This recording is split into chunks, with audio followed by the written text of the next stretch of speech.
Your Honor, the evidence in this case conclusively shows that the accused acted in sheer self-defense.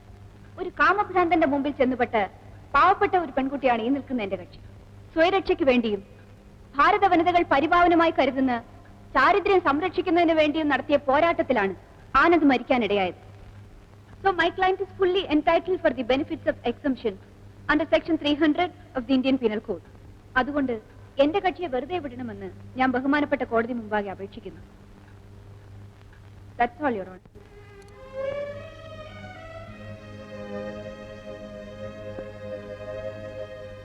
What do you say, Mr. Prosecutor? Your Honor, I am surprised to hear the submissions of my learned friend that the accused has committed this crime just to protect her chastity. Exhibit P15 ആയി ഹാജരാക്കിയിരിക്കുന്ന documents എന്റെ സഹപ്രവർത്തക മറന്നു കളഞ്ഞതാകാം. ഈ നിൽക്കുന്ന പ്രതി അവിവാഹിതയായ ഈ സ്ത്രീ ഗർഭിണിയാണെന്ന് ഞാൻ പറഞ്ഞാൽ എന്റെ സഹപ്രവർത്തകയ്ക്ക് നിഷേധിക്കാൻ പറ്റുമോ?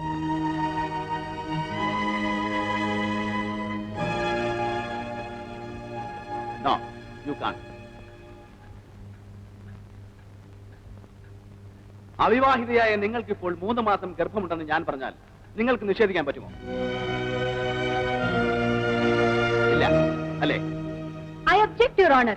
You should look into the documents before you object it. What documents are you referring to? Exhibit P15 medical certificate, Your Honor.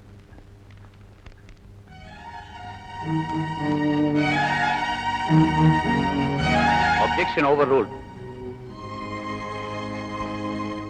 You can proceed. സ്ത്രീയുടെ ഏറ്റവും വലിയ സമ്പത്തെന്ന് വിശേഷിപ്പിക്കാവുന്ന ചാരിത്രത്തെക്കുറിച്ച് ബോധമുള്ള ഏതൊരു സ്ത്രീയും അവിഹിതമായി ഗർഭിണിയായാൽ കൂടി വയറ്റിൽ കിടക്കുന്ന കുഞ്ഞിന്റെ അച്ഛനാരാന്ന് പറയാൻ മടി കാണിക്കില്ല. ഇപ്പോഴെങ്കിലും നിങ്ങൾക്ക് പറയാൻ കഴിയുമോ നിങ്ങളുടെ വയറ്റിൽ കിടക്കുന്ന കുഞ്ഞിന്റെ അച്ഛനാരാണെന്ന്? നോ, യു കാൺ സേ. മാന്യന്മാരായ എല്ലാ തന്തമാരുടെയും പേര് പറയാൻ കഴിഞ്ഞില്ലെങ്കിലും ഒരാളുടെയെങ്കിലും പേര് പറയാൻ നിങ്ങൾക്ക് കഴിയും. Excuse me. May I make a submission, Your Honor? ഇതുവരെ റിലേ ചെയ്യാതിരുന്ന ഡോക്യുമെന്റ് ചില പ്രത്യേക സാഹചര്യങ്ങളിലൂടെ കോടതി മുമ്പാകെ ഉന്നയിച്ചിരിക്കുകയാണ്. So, I have to take further instructions from my client. They are arguing on the evidence already adduced. What do you say, Mr. Prosecutor? I have no objection, Your Honor, in my learned friend taking any number of instructions from her client.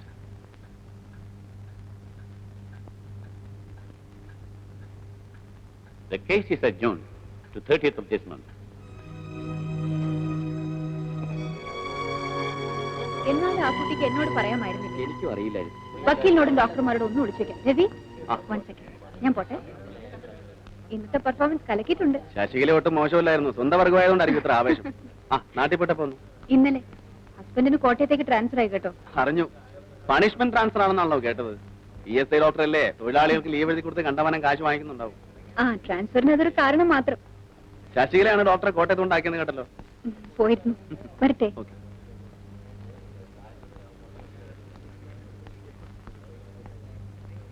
പണിക്കരെ, പണിക്കരെ, പണിക്കരെ, എന്താണോ ഇത്? കോടതി വന്നിട്ട് കിടന്നുറങ്ങുന്നു. ഞാൻ ഇന്നലെ ഒരു വെടിക്കെട്ട് കാണാൻ പോയി. സ്വല്പം കണ്ണടച്ചു. വായ കിടങ്ങനെ തുപ്പി കളഞ്ഞിട്ട് സംസാരിക്കണോ? ഇപ്പൊ വായിലേക്ക് ഇട്ടതേ ഉള്ളൂ. 20 പൈസ ആർക്കില്ല, തള്ളിപ്പോകും സാർ. തന്റെ 20 പൈസയ്ക്ക് വേണ്ടി എന്റെ ദേഹം മുഴുവൻ ചീത്തയാക്കണോ? എപ്പോ നോക്കിയാലും ഉണ്ടാവും വായി കുറുകുറ. തനിക്കൊന്ന് നിർത്തിക്കൂടെ? ഇത് പരമ്പരാഗതമായി കിട്ടിയ ഒരു അനുഗ്രഹമാണ് സാർ. എന്ത് മുറുക്കലോ? Yes sir. എന്റെ അച്ഛൻ ഗോപാലപ്പണിക്കരി മുറുക്കും, അമ്മ ഭഗീരഥി മുറുക്കും, അമ്മാവൻ മുറുക്കും, ഭാര്യ മുറുക്കും, മകൻ മുറുക്കും, മകളും മുറുക്കും. അപ്പൊ ഒരു കോളാമ്പി ഫാമിലിയാണല്ലേ? താൻ വൈകിട്ട് വീട്ടിലേക്കൊന്ന് വരണം. Yes sir.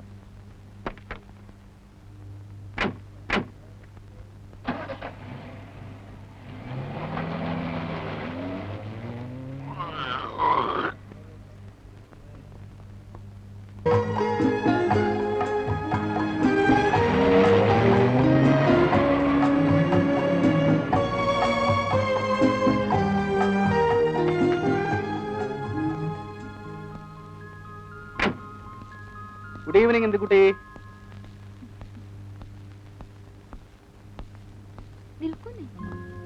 ഓ, ഞാനത് മറന്നു. കൊച്ചുകുട്ടിയല്ലേ എന്നും ഇങ്ങനെ ഓർമ്മിപ്പിക്കാൻ. പുറത്ത് എവിടെയെല്ലാം പോയിട്ട് വരുന്നതാ? അതിനല്ലേ ഷൂ ഇട്ടിരിക്കുന്നത്. എന്ത് പറഞ്ഞാൽ രവേട്ടിന് ഓരോ ന്യായീകരണം ഉണ്ടാവുമല്ലോ. അഡ്വക്കേറ്റ് ആയതുകൊണ്ടാ. ഞാൻ പോയി ആ എന്തുകുട്ടി, ഉം? ഇന്ന് നിന്റെ ഫേവറേറ്റ് സിംഗർ ശ്രീദേവിയുടെ കേസിന്റെ ആർഗ്യുമെന്റ് ആയിരുന്നു. എന്നിട്ട് എന്റെ പെർഫോമൻസ് നീ ഒന്ന് കാണേണ്ടതായിരുന്നു. ഈ നിൽക്കുന്ന പ്രതി അവിവാഹിതയായ ഈ സ്ത്രീ ഗർഭിണിയാണെന്ന് ഞാൻ പറഞ്ഞാൽ എന്റെ സഹപ്രവർത്തകയ്ക്ക് നിഷേധിക്കാൻ പറ്റുമോ? നോ, യു കാൺ. എന്താ രവിട്ട ഇത്? കോടതിയെന്ന് വെച്ചിട്ടാ? ഏകരവനെ, സ്ത്രീയുടെ ഏറ്റവും വലിയ സമ്പത്തെന്ന് വിശേഷിപ്പിക്കാവുന്ന ചാരിത്രത്തെക്കുറിച്ച് ബോധമുള്ള ഏതൊരു സ്ത്രീയും അവിഹിതമായ ഗർഭിണിയായാൽ പോലും വയറ്റിൽ കിടക്കുന്ന കുഞ്ഞിന്റെ അച്ഛനാരാണെന്ന് പറയാൻ മടിക്കില്ല. എനിക്കൊന്നും കേൾക്കണ്ട, ഞാൻ പോയി ചായ എടുത്തിട്ട് വരാം.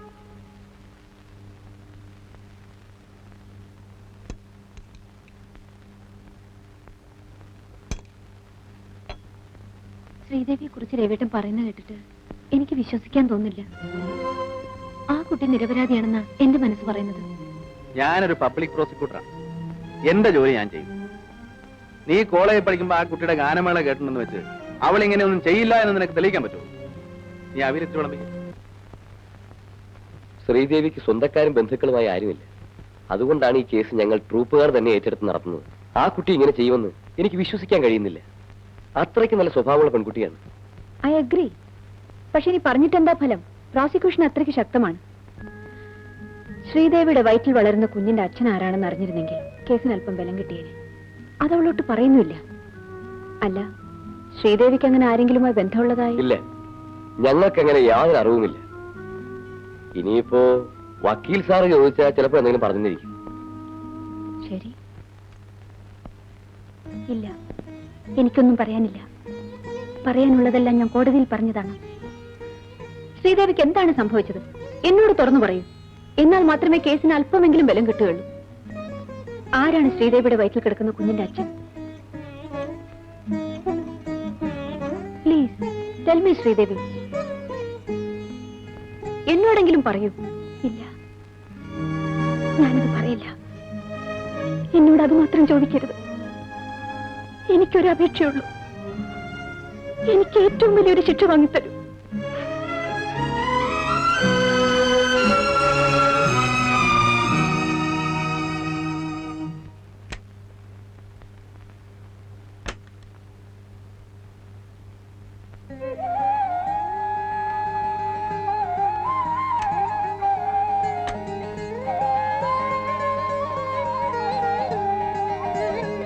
ദൈവത്തിനുള്ളത് ദൈവത്തിനും സീസറിനുള്ളത് സീസറിനും എന്നല്ലേ പറയാറ്? Good morning sir. മണിക്കരെ, യെസ് സാർ. സാക്ഷികളോടെല്ലാം ഓഫീസ് വരാൻ പറഞ്ഞിട്ടുണ്ടോ? Yes sir. എന്ത് ചോദിച്ചാലും S R S R S R. ഇതെന്താ പോലീസ് സ്റ്റേഷനാണ്? Yes sir. ഞാൻ പണ്ട് പോലീസിലായിരുന്നല്ലോ. വർഷങ്ങളായിട്ടുള്ള ശീലം കൊണ്ട് നാം എപ്പോഴും അങ്ങനെ വഴങ്ങൂ. ഒരു യെസ്.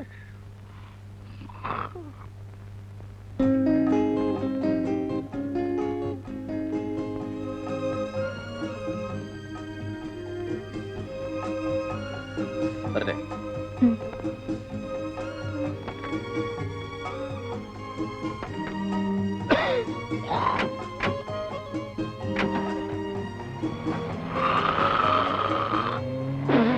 എന്താണോ ഇത്?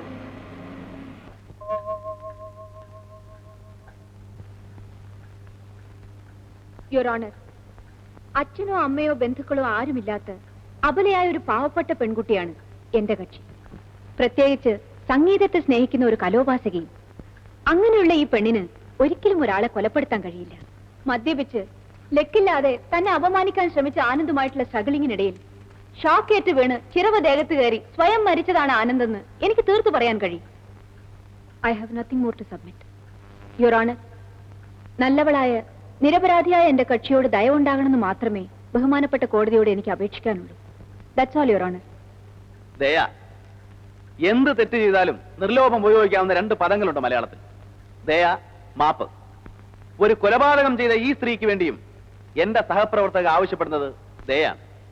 യുവർ ഓണർ, കലയുടെ പേരും പറഞ്ഞ് രാത്രിയും പകലുമില്ലാതെ അബദ്ധസഞ്ചാരം നടത്തുന്ന ഈ സ്ത്രീയെ നല്ലവളായിട്ട് ചിത്രീകരിക്കാൻ എന്റെ സഹപ്രവർത്തകയ്ക്ക് വളരെയേറെ ബുദ്ധിമുട്ടേണ്ടി വന്നു. നല്ലവൾ എന്നാൽ സ്വഭാവശുദ്ധിയുള്ളവൾ എന്നാണ് അർത്ഥമെന്നത് എന്റെ സഹപ്രവർത്തകയ്ക്ക് അറിഞ്ഞുകൂടായിരിക്കാം. പിതാവ് ആരാണെന്നറിയാതെ ഒരു കുഞ്ഞിനെ ഗർഭത്തിൽ ചുമക്കുന്ന ഈ സ്ത്രീയെ എങ്ങനെ നല്ലവളെന്ന് വിശ്വസിക്കാൻ കഴിയും? ഈ നഗ്നമായ സത്യം ഒന്നുകൊണ്ട് തന്നെ കലയുടെ മറവിൽ വ്യഭിചാരം നടത്തിയിരുന്ന ഒരു സ്ത്രീയാണ് പ്രതി എന്നുള്ളത് സ്പഷ്ടമാണ്.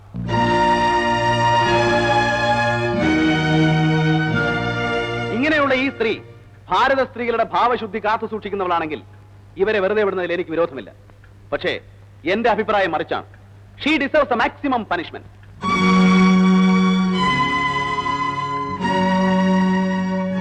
That's all your owner.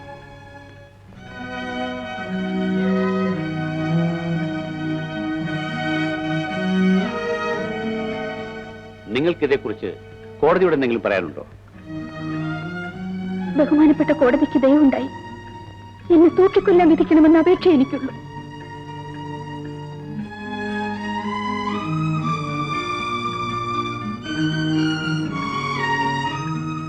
ഈ കേസ് ജഡ്ജ്മെന്റിന് വേണ്ടി 27-ാം തീയതിക്ക് മാറ്റിവെച്ചിരിക്കുന്നു.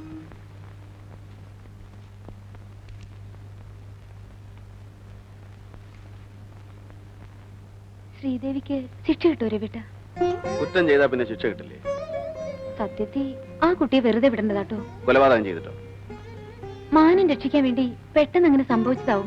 മാനം രക്ഷിക്കാൻ വേണ്ടിയാണെങ്കിൽ തന്റെ ആരാണെന്ന് അറിയാത്ത ഒരു കുഞ്ഞിനെ അവളെ ഗർഭം ധരിക്കൂ. She's carrying 3 months. എന്തോ പറഞ്ഞു കേട്ടിടത്തോളം ആ കുട്ടി നിരപരാധിയാകാനാണ് സാധ്യത. രവീട്ടിന് എന്തിനാ ഈ വക കേസെല്ലാം ഏറ്റെടുക്കുന്നത്? കൊള്ളാമല്ലോ. എന്റെ പൊന്നുമോളെ, ഞാനൊരു സർക്കാർ വക്കീല. പ്രതികളോടൊക്കെ അനുകമ്പ് കാണിക്കാൻ പോയാലേ നമ്മുടെ കഞ്ഞൂടി മുട്ടും. എന്നാലും രവിട്ട, നീ ഒന്നും മിണ്ടാതിരിക്കുന്നുണ്ടോ? എന്നെ കൊണ്ട് ജോലിയൊന്നും ചെയ്യിക്കില്ലെന്ന് വെച്ചാ വെറുതെ ഓരോന്ന് ചോദിച്ചിട്ടുണ്ടെങ്കിൽ വന്നു കിടന്ന് ഉറങ്ങാൻ നോക്ക്. ഞാൻ എന്ത് പറഞ്ഞാലും രവിട്ടിന് ദേഷ്യം. ശ്രീദേവിയുടെ സ്ഥാനത്ത് ഞാനായിരുന്നെങ്കിൽ രവിട്ടിന് ഈ കേസ് വാദിക്കുമായിരുന്നു. നീ വേണ്ടാത്തൊന്നും ആലോചിക്കാതെ കിടന്നുറങ്ങാൻ നോക്ക്.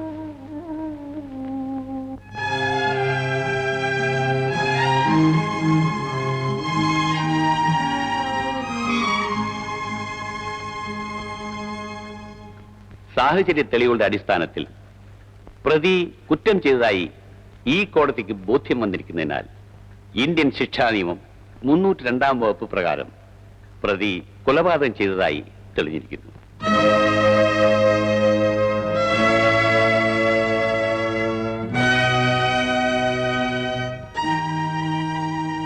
പ്രതി കുറ്റക്കാരിയാണെങ്കിലും പ്രതി കുറ്റം ചെയ്യാനിടയാക്കിയ സാഹചര്യങ്ങളും പ്രതി ഗർഭിണിയാണെന്നുള്ള വസ്തുതയും കണക്കിലെടുത്ത് പ്രതിയെ 7 വർഷം സാധാരണ തടവിന് ശിക്ഷിച്ചിരിക്കുന്നു.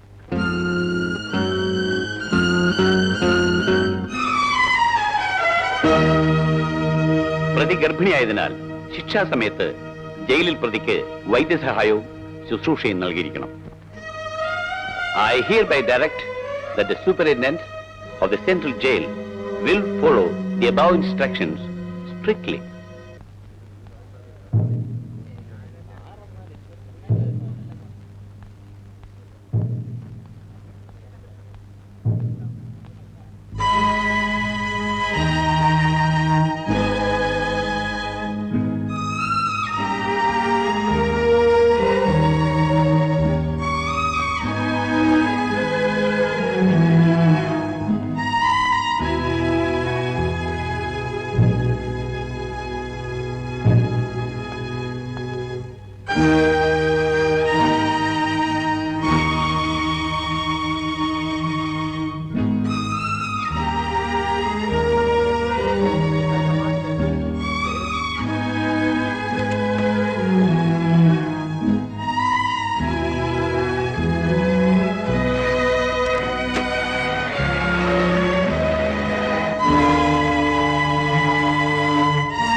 ശ്രീദേവിയുടെ കേസിന്റെ വിധി പറഞ്ഞു രവിട്ട?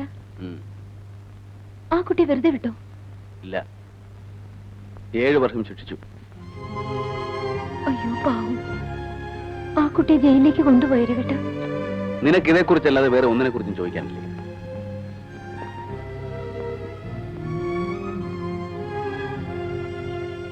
ഞാനിന്ന് നേരത്തെ വന്നത് നിനക്ക് അമ്പലത്തിൽ പോണെന്ന് പറഞ്ഞുകൊണ്ടാ. ഫ്രണ്ട്സ് എല്ലാം കൂടി ഒരു പാർട്ടിക്ക് ക്ഷണിച്ചതാ. പിന്നെ ഞാൻ ആൾസോക്ക് അടിച്ചെന്നെ വരത്തുള്ളായിരുന്നു.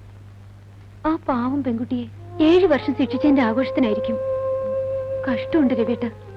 നിങ്ങൾ വക്കീലന്മാർക്ക് യാതൊരു സെന്റിമെന്റ്സും ഇല്ല. ഞങ്ങൾ വക്കീലന്മാർക്ക് ഒരൊറ്റ സെന്റിമെന്റ്സേ ഉള്ളൂ, അവരവരുടെ ഭാര്യ, കുട്ടികൾ, കുടുംബം. എന്നാൽ ഈ വക്കീൽ പണി അത്ര നല്ല ജോലിയൊന്നുമല്ല. നിരപരാധിയാണ് ശിക്ഷിക്കപ്പെടുന്നെങ്കിൽ ആ ശാപം രവിയേട്ടനല്ലേ കിട്ടൂ. ഇന്ന വല്ല നാട്ടുമ്പുറത്തുള്ള വാദ്യന്മാരോ വല്ല മൃഗഡോക്ടർമാരോ ആരെങ്കിലും കെട്ടേണ്ടിരുന്നത്. എന്നധികം കളിയാക്കൊന്നും വേണ്ട കേട്ടോ. എന്റെ പൊന്ന് ഇന്ദുക്കുട്ടി, നമുക്കിതൊക്കെ നോക്കിയാൽ ജീവിക്കാൻ പറ്റുമോ? വാ, അമ്പലത്തിൽ പോണ്ടേ?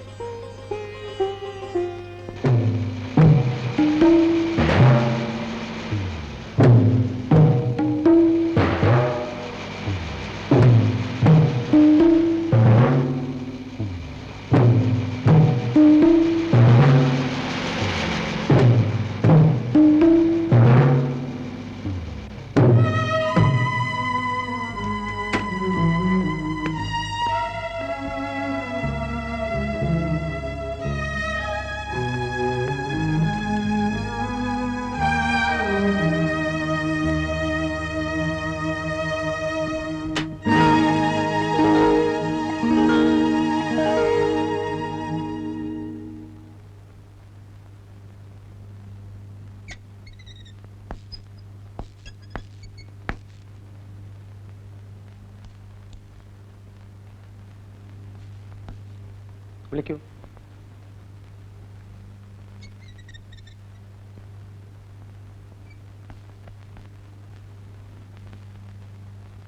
എന്താ പേര്? ശ്രീദേവി. ഗർഭിണിയാണല്ലേ?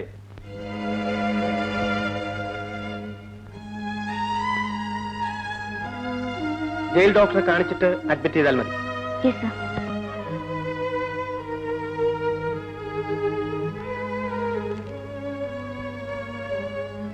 പൊയ്ക്കോളൂ. Sir, you can go.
പ്രിയമുള്ളത്, CAC-യുടെ ഗാനങ്ങൾ ആരംഭിക്കുക. ആദ്യമായി ഇനി എത്ര രാഗങ്ങൾ എന്ന ചിത്രത്തിലെ ഒരു ഗാനം പാടുന്നത് ശ്രീദേവി.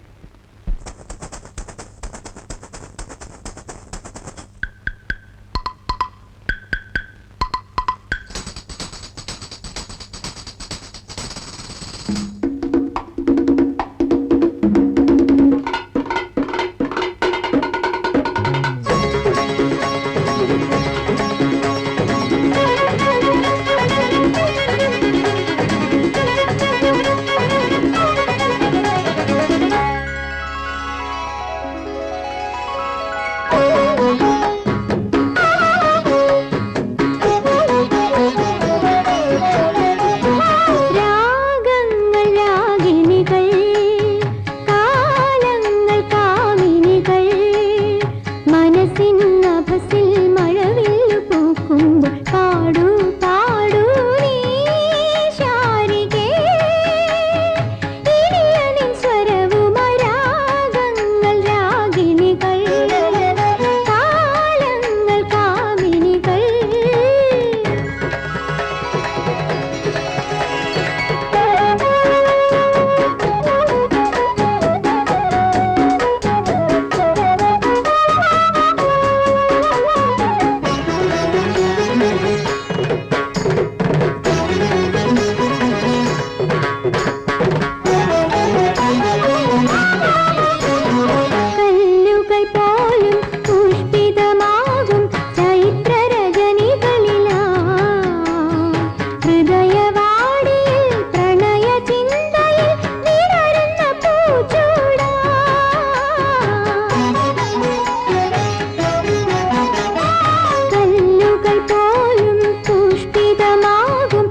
അല്ല, ശ്രീദേവി ഉറക്കമായോ?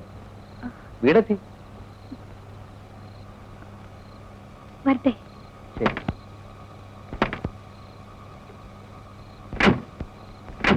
ഒറ്റയ്ക്ക് പോണ്ട, ഞാൻ കൊണ്ടുവന്നാക്കാം. വേണ്ട, ഞാൻ പറ്റോളാം.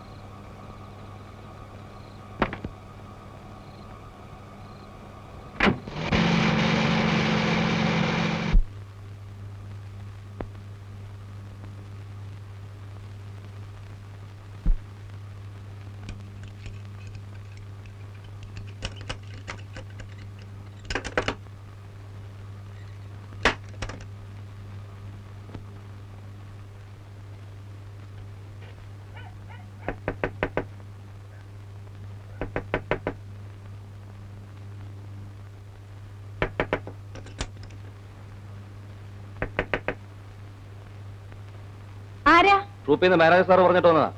മാനേജർ സാറോ? അതെ.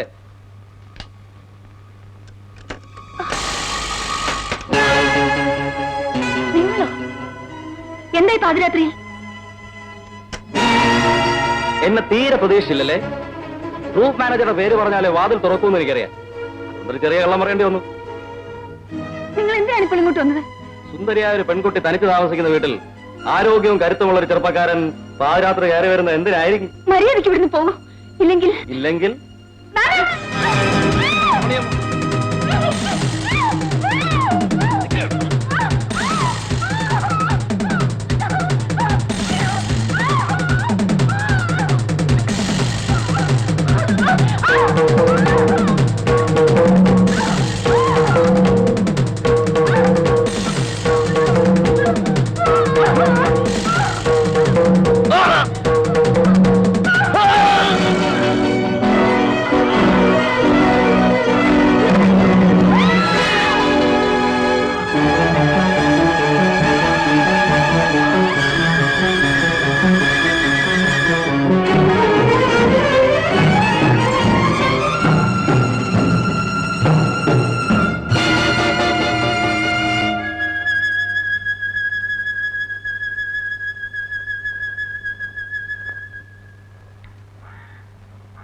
നീ എന്താ വെച്ചൊന്നും കഴിക്കത്തില്ലേ? മണി 5 ആയല്ലോ.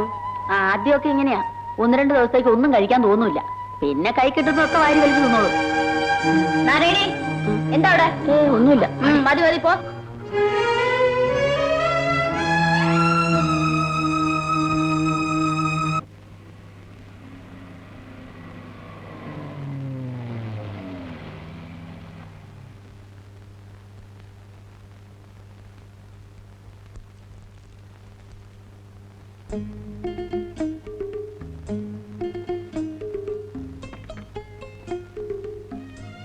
ഗുഡ് ഈവനിംഗ് കുട്ടി. എന്താ രവിട്ട ഇന്ന് ലേറ്റായി? ഉച്ചയ്ക്ക് ഫോൺ ചെയ്യാന്ന് പറഞ്ഞിട്ട് എന്താ വിളിക്കായിരുന്നത്? ഉച്ചയ്ക്ക് വേറെ എവിടെയെങ്കിലും പോയിരുന്നു? എന്ത് ചോദിച്ചാലും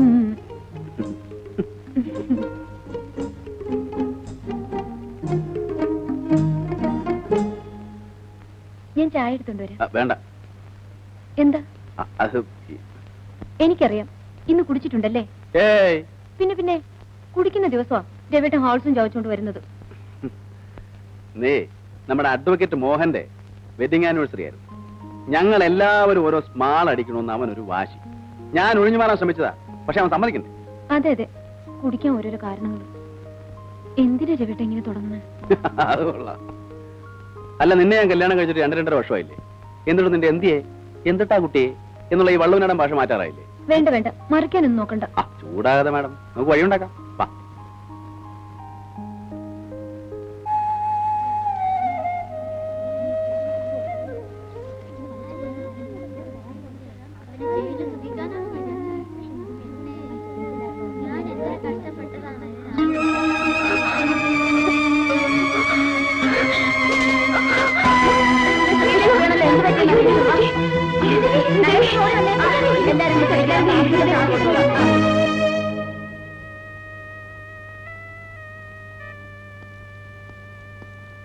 എന്താണ് ഡോക്ടർ? കുഴപ്പമൊന്നുമില്ല, ഗർഭത്തിന്റെ ലക്ഷണമാണ്. അല്പ പ്രശ്നമുണ്ട്. തൽക്കാലത്തേക്ക് ഞാൻ ഇഞ്ചക്ഷൻ കൊടുക്കാം. ശരി.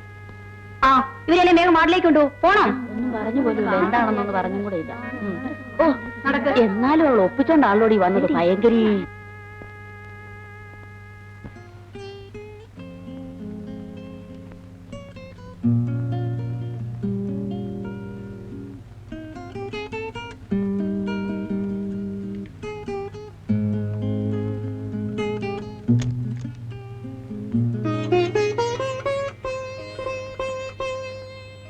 പിന്നെ പഴയ പോലെ ഓടിച്ചാടി നടന്ന ശരീരം ഒന്നും അളക്കരുത്.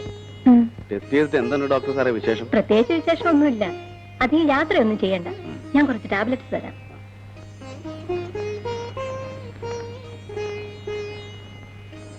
അപ്പോഴേ എന്താ ഡോക്ടർ സൂക്ഷിക്കണമെന്ന് പറഞ്ഞു? ചുമ്മാ ഇരിക്കെ വിട്ട.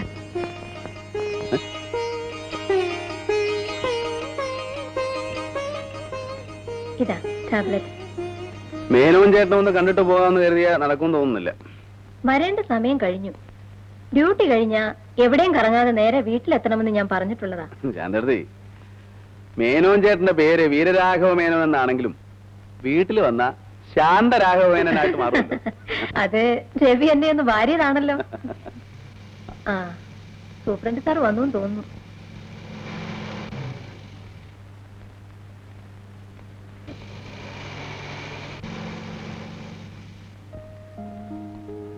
അല്ല, ഇതാര്? നിങ്ങൾ എപ്പോ വന്നു? ഞങ്ങൾ വന്നിട്ട് കുറെ നേരമായി. മേനോൻ ചേട്ടനെ കണ്ടു പോകാന്ന് കരുതി. ഇവർ കാപ്പി കൊടുത്തു ശാന്തമ്മ? അതൊക്കെ എപ്പോഴേ കഴിഞ്ഞു. പോട്ടെ എടുത്തി. പറഞ്ഞതൊക്കെ മറക്കരുത്. മരുന്ന് മുടങ്ങാതെ കഴിക്കണം. വരട്ടെ. ഓക്കെ. വരട്ടെ. നിങ്ങളോട് വാങ്ങിക്കാൻ പറഞ്ഞ സാധനങ്ങളൊക്കെ വാങ്ങിച്ചോ? അതെങ്ങനെ വാങ്ങിക്കാനാ? കാലത്ത് ചെന്നപ്പോ മുതലേ ഏടാകൂടങ്ങളാ. അവിടെ ജോലിയില്ലാതെ നിൽക്കുന്ന എത്രയോ പോലീസുകാരുണ്ട്. അവരെ ആരെ കൊണ്ടെങ്കിലും വാങ്ങിപ്പിക്കാമായിരുന്നില്ലേ? അവന്മാരെ അയച്ചാ ഒത്തിരി മുതലാവും. കൊടുത്തയക്കുന്നതിന്റെ പകുതി അവന്മാര് കാക്കും. അതിലും ഭേദം അവിടെ കിടക്കുന്ന ഏതെങ്കിലും കള്ളന്മാരെ അയക്കുന്ന. അവന്മാരാകുമ്പം ഈ പോലീസുകാരെ പോലെ നക്കാപ്പിച്ച കാശ് മോഷ്ടിക്കല. അതെങ്ങനെയാ? നിങ്ങളൊക്കെ അല്ലേ മാർഗദർശികള്. പോകാൻ രവിട്ട, സമയം ഒരുപാടായി.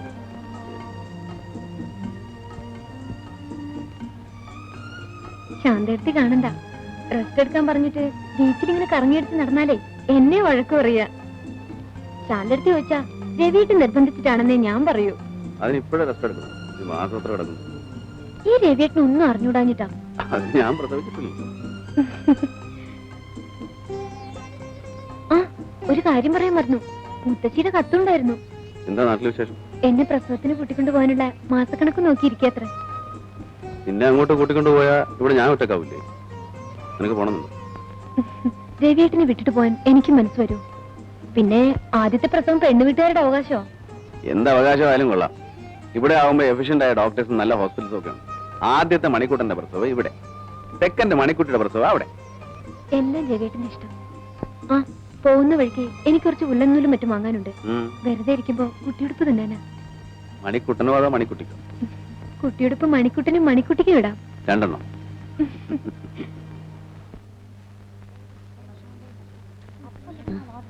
ഇന്ത്യയൊക്കെ വണ്ണം കുറയുന്നില്ലല്ലോ. അതെങ്ങനെ പറയാനാ? നമ്മുടെ റേഷനല്ലേ തിന്നുന്ന. ഒരു പുതിയ സാധനം വരുന്നുണ്ട്.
എന്താ പേര്?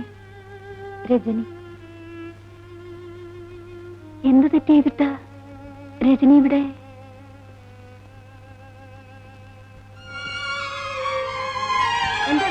ജോലി.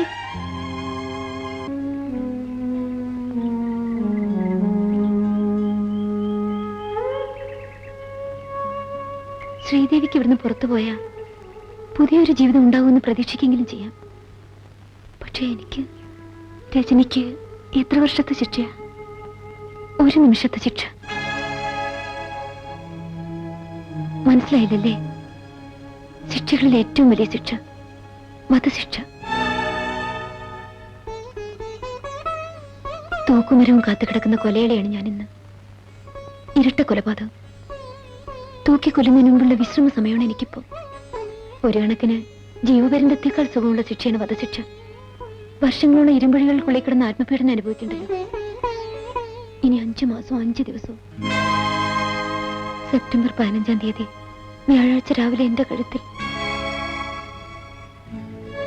ഒരു നിമിഷം കൊണ്ടുള്ള സുഖകരമായ മരണം.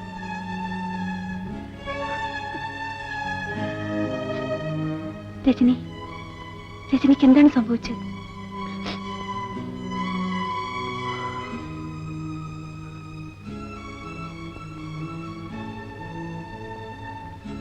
ഞാൻ എന്റെ ഭർത്താവിനെയും രണ്ടാനമ്മയും വെട്ടിക്കൊന്നു.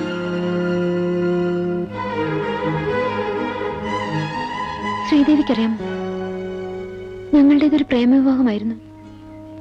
നീണ്ട 5 വർഷത്തെ ദൈവികമായ പ്രേമത്തിന് ശേഷമാണ് ഞങ്ങൾ വിവാഹിതരായത്. മകളുടെ ഭർത്താവിനെ സ്വന്തം മകനായും ഭാര്യയുടെ അമ്മയെ സ്വന്തം അമ്മയെയും കരുതണമെന്നല്ലേ നമ്മുടെ ആചാരം. പക്ഷെ എന്റെ ഭർത്താവിനും രണ്ടാനമ്മയ്ക്കും അങ്ങനെ കാണാൻ കഴിഞ്ഞില്ല. ഒരു ദിവസം ഞാൻ അമ്പലത്തിൽ പോയി വരുമ്പോ ഒരു ഭാര്യയ്ക്കും സഹിക്കാനാവാത്ത കാഴ്ചയാണ് ഞാൻ കണ്ടത്. പിന്നീട് ഞാൻ ഒന്നും ഓർത്തില്ല. കയ്യെ കിട്ടി കൊടുവാളെടുത്ത് വെട്ടി രണ്ടിനെയും കൊന്നു.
എന്റെ ഉയിരായി നീ മാറി, നിന്റെ നിഴലായി ഞാൻ മാറി, എങ്ങെങ്ങും എൻ മുന്നിൽ നീയായി, ഹൃദയം നിറയെ നീയായി.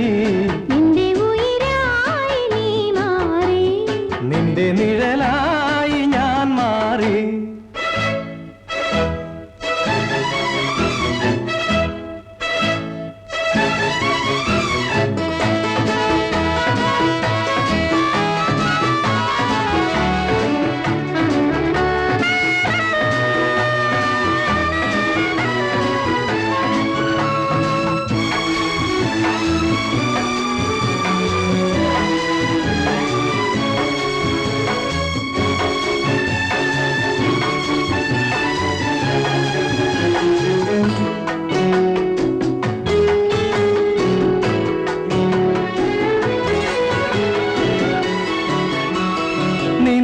ചുണ്ടിലൊരു ഗാനമായി എന്നെന്നും ഉണരാൻ മോഹം കൊണ്ടു ഞാൻ.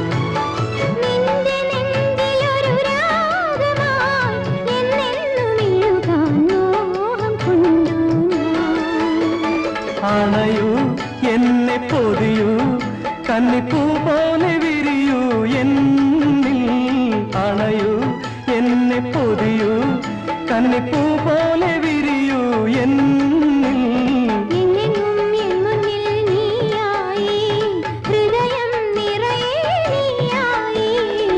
എന്റെ ഉയിരായി നീ മാറി നിന്റെ നിഴലായി ഞാൻ മാറി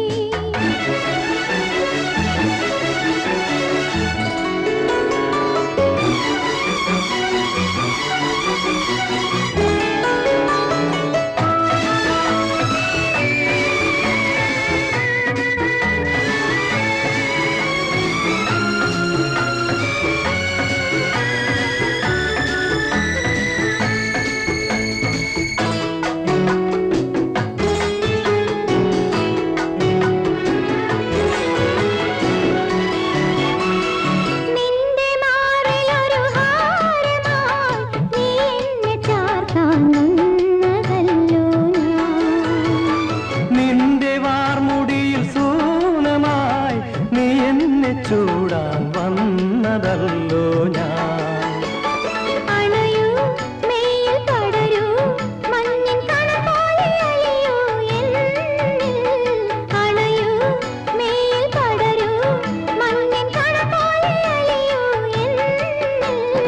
എങ്ങെങ്ങും എൻ മുന്നിൽ നീയായേ ഹൃദയം നിറയെ നീയായേ നിന്റെ ഉയിരായി നീ മാറി നിന്റെ നിഴലായി ഞാൻ മാറി നിന്നെങ്ങും എൻ മുന്നിൽ നീയായി ഹൃദയം നിറയെ നീയായി നിന്റെ ഉയിരായി നീ മാറി നിന്റെ നിഴലായി ഞാൻ മാറി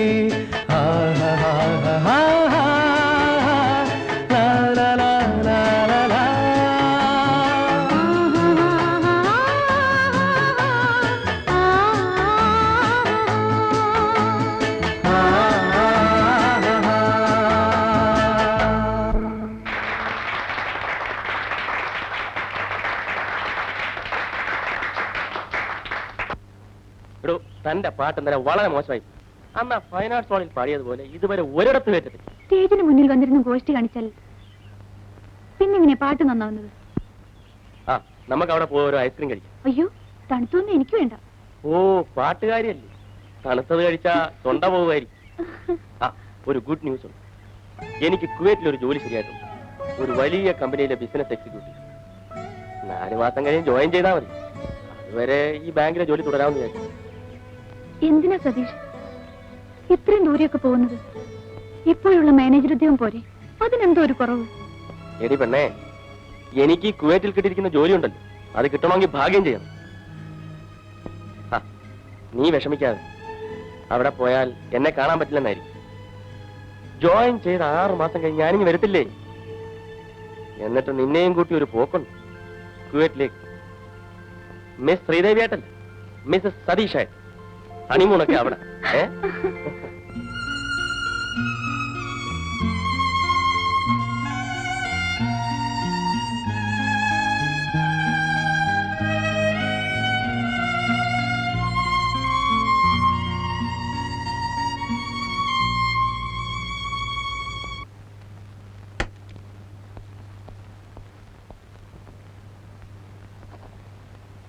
എന്റെ വാച്ച് എവിടെ? ശാന്തമ്മേ, ഇതെവിടെ കൊണ്ട് വെച്ചു? എന്തിനാ വിളിച്ചു പോകുന്നത്? എന്റെ വാച്ച് കണ്ടോ? വാച്ച് നിങ്ങൾ അവിടെയല്ലേ വെക്കാറുള്ളത്? കണ്ണു തുറന്ന് നോക്ക്.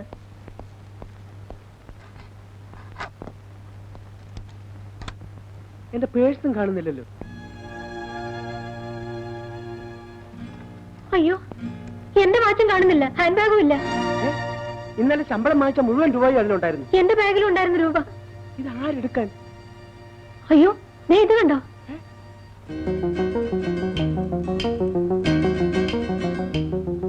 ഇത് കള്ളം കയറിയതാണല്ലോ. നീ ആ സ്വർണ്ണപ്പട്ടങ്ങളൊക്കെ ഉണ്ടോ നോക്കി? അതൊക്കെ എവിടെ ഉണ്ട്? ചേടാ, നാണക്കേടായല്ലോ.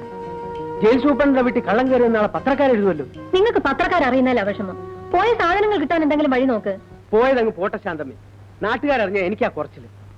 അല്ല, കക്കാൻ വന്നവൻ വീട്ടിന്റെ മുമ്പിൽ എഴുതി വെച്ചിരുന്ന ജയിൽ സൂപ്രണ്ടെന്ന നെയിം ബോർഡ് കണ്ടു കാണില്ല. കണ്ടെങ്കിൽ അവൻ കയറില്ലായിരുന്നു. പിന്നെ കക്കാൻ വരുന്നവൻ നെയിം ബോർഡ് നോക്കിയിട്ടല്ലേ വരുന്നത്. നാണക്കേടും പറഞ്ഞിരുന്നിട്ട് കാര്യമില്ല.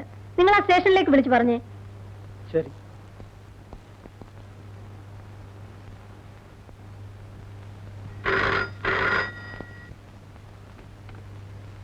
Hello hello, police station. Good morning sir. ഇന്നലെ രാത്രിയോ? വാച്ചും രൂപയും മാത്രമേ മോഷണം പോയിട്ടുള്ളൂ. ഇന്ന് വെളുപ്പിനെ റെയിൽവേ സ്റ്റേഷനിൽ വെച്ച് ഒരുത്തനെ പിടികിട്ടിട്ടുണ്ട്. ഒരുപക്ഷെ അവനായിരിക്കും. നമ്മുടെ സ്ഥിരം ലിസ്റ്റിൽ പെട്ടതാ വാച്ച് പരം. വാച്ചും രൂപയും മോഷ്ടിക്കുന്നത് അവന്റെ പ്രധാന ഹോബി. ശരി സർ, ഏതായാലും ഞാൻ അവനെ ഒന്നും കൂടെ ചോദ്യം ചെയ്ത് നോക്കാം. Yes sir. ഓക്കെ, എഴുന്നേക്കടാ. അമ്മച്ചിയാണോ? ഞാൻ എടുത്തിട്ടില്ല സാർ. നീ എടുത്തിട്ടില്ല അല്ലേ? ജോർജ് സാർ,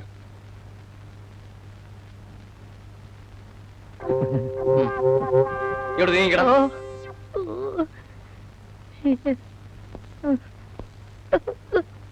നീയാണോടാ ജയിൽ സൂപ്രണ്ടിന്റെ വീട്ടിൽ കയറി വാച്ചിന്റെ രൂപയും മോഷ്ടിച്ചത്?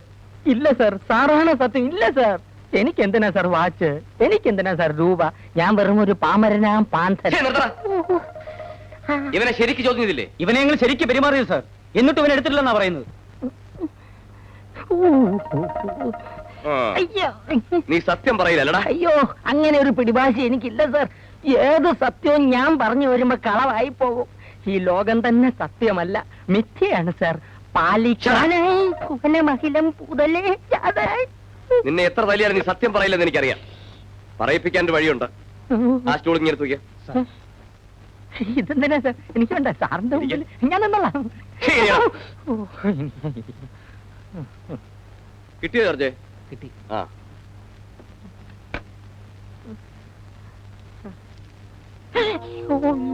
നിന്നെ കൊണ്ട് സത്യം പറയിപ്പിക്കാൻ 30 രൂപയുടെ ചെലവേ എനിക്കുള്ളൂ. അയ്യോ, റമ്മോ? കുടിക്ക. വേണ്ട സാർ, ഇനിയും എന്നെ എത്ര വേണമെങ്കിലും തല്ലിക്കൊള്ളൂ. ഈ റം എനിക്ക് തരരുത്. ഇവൻ അകത്താക്കിയ സത്യം പറഞ്ഞ് ഞാനും അകത്തായി പോവും. കുടിക്കടാ.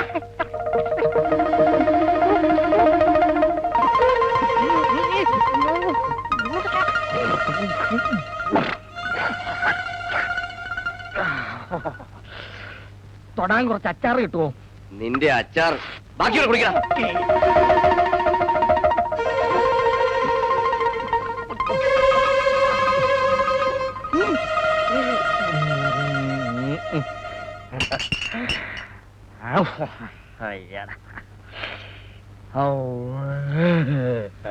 എടാ, നീയാണോ സൂപ്രണ്ടിന്റെ വീട്ടിൽ കയറി മോഷ്ടിച്ചത്? സൂപ്രണ്ടിന്റെ വീട്ടിൽ കയറി മോഷ്ടിച്ചതെന്ന്? ഇതല്ലാതെ ജയിൽ സൂപ്രണ്ട് എന്ന ബോർഡ് കണ്ടപ്പോ എനിക്ക് തോന്നിയൊന്ന് അതേടാ, കേറി പഠിക്കാൻ പറ്റിയ സ്ഥലം എങ്ങനെയാ നീ വീട്ടിൽ കയറിയത്? പറയാം. ആദ്യം ഞാൻ ടെറസിൽ കയറി. അവിടെ നിന്ന് കയറ് കെട്ടി സൂപ്രണ്ട് സാറിന്റെ മുറി ഇറങ്ങി. എന്നിട്ട് മേശ തുറന്ന് വാച്ചെടുത്തു, പിന്നെ പേഴ്സ് എടുത്തു. അകത്തെ മുറിയിൽ ചെന്ന് കൊച്ചമ്മയുടെ വാച്ചെടുത്തു, കൊച്ചമ്മയുടെ പേഴ്സ് എടുത്തു. വേറെ ഒന്നും എടുത്തില്ല. വാച്ചും പേഴ്സും അല്ലാതെ ഈ വാച്ച് വരുമ്പോ വേറെ ഒന്നും എടുക്കത്തില്ല. വാച്ച് എനിക്കൊരു ക്രൈസാ, പേഴ്സ് എനിക്കൊരു ഹോബി. നിന്റെ ഒരു ക്രൈസും ഹോബി ഒന്ന് ചുമ്മാ എഴുതി സാറേ.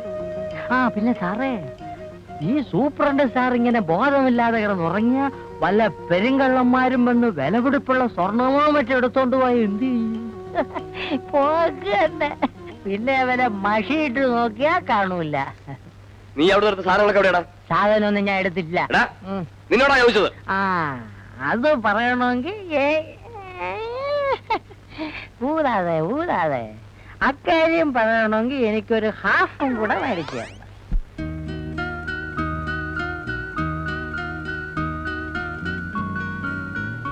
ബോഡി വളരെ വീക്കാണ്. ജനറൽ ഹോസ്പിറ്റലിൽ അഡ്മിറ്റ് ചെയ്യാൻ ഞാൻ സൂപ്രണ്ടോട് പറയാം.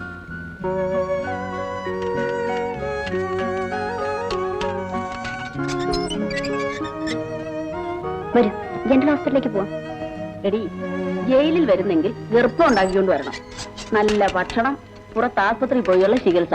എടി മതി, നിർത്ത്.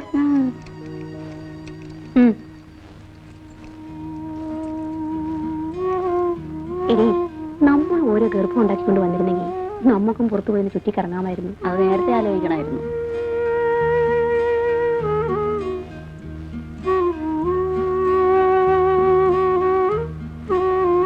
ഞാൻ പോയിട്ട് വരട്ടെ Rajani.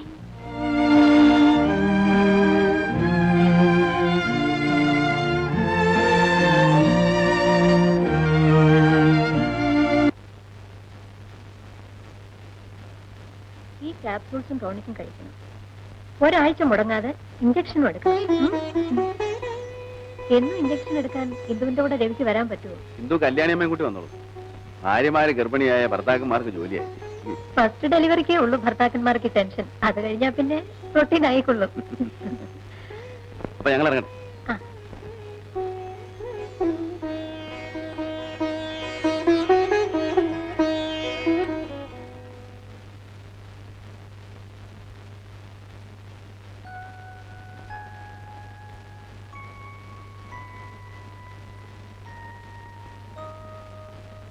Good morning. Morning.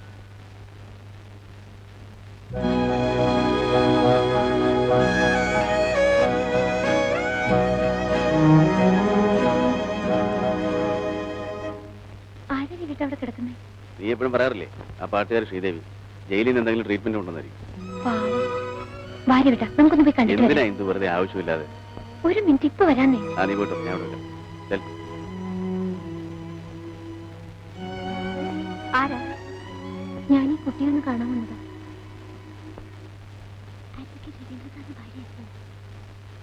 Sridevi, ദേവിനെ ആരാ കാണാൻ വന്നിരിക്കുന്നു?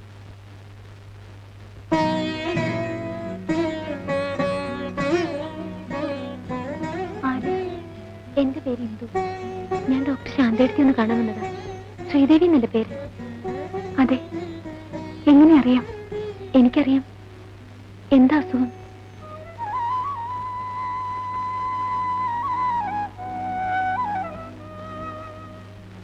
നമുക്ക് രണ്ടുപേർക്കും ഒരേ അസുഖമാണല്ലോ.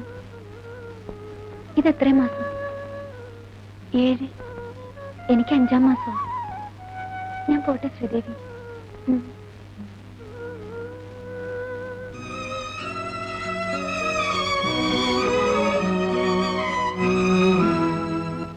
രവിയേട്ടനല്ലേ ശ്രീദേവിക്ക് ചിറ്റ് വാങ്ങിച്ചു കൊടുത്തത്? ശാപം കിട്ടുമെന്ന് എനിക്ക് പേടി. പെണ്ണ് മനസ്സുകൊണ്ട് ശപിച്ച എന്താ ഉണ്ടാവുന്നറിയോ? വീട്ടിലുള്ളവർക്ക് അതിന്റെ ദോഷം. നീ ഒന്നും മിണ്ടാതിരിക്കുന്നുണ്ടോ? ഞാനിതൊന്ന് വായിച്ചു തീർത്തോട്ടെ. രാത്രി കുറച്ചു നേരം എന്തെങ്കിലും വിശേഷം പറയാൻ രവേട്ടിന് കിട്ടും. അപ്പൊ എന്തെങ്കിലും വായിച്ചുകൊണ്ടിരിക്കും. ഇന്ദു മായത്തിന് ഇങ്ങോട്ടാ. ഞാൻ പറഞ്ഞതല്ലോ രവേട്ടൻ ശ്രദ്ധിച്ചോ? എന്ത് ശ്രദ്ധിക്കാൻ? നിനക്ക് ആപ്പടെ ഒരു സബ്ജക്റ്റിലേ ഉള്ളൂ.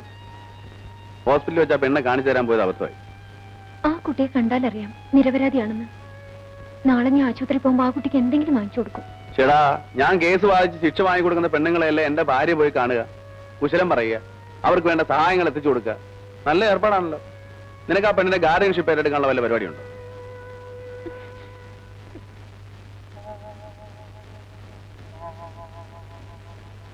നീ ഇങ്ങനൊരു പഞ്ചഭാവമായിപ്പോയല്ലോ. വെറുതെ ആവശ്യമില്ലാത്ത കാര്യങ്ങളൊക്കെ ചിന്തിച്ച് ടെൻഷൻ ഉണ്ടാക്കിയല്ലേ അതിന്റെ ക്ഷീണം ഉണ്ടാവുന്ന നമ്മുടെ മണിക്കൂട്ടനാ.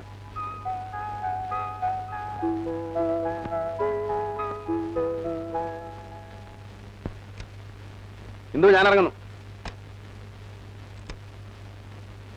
ഇന്ന് രവേട്ട എല്ലാം മറന്നു. ഗുരുവായൂരപ്പന് തൊഴുന്ന കാര്യം മറന്നില്ലേ? ആ, കോടതിയിൽ പോകാനുള്ള തിരക്കൊണ്ടാണ് ഗുരുവായൂരപ്പനെ മറന്നതെന്ന് മൂപ്പർക്ക് മനസ്സിലാവും. പക്ഷെ എന്നെ ഇന്ദുക്കുട്ടിക്ക് മാത്രം മനസ്സിലാവും. ആ, മനസ്സിലാവില്ല. ഇതൊക്കെ പറഞ്ഞു ജയിക്കേണ്ട കാര്യങ്ങളല്ല. Sorry sorry.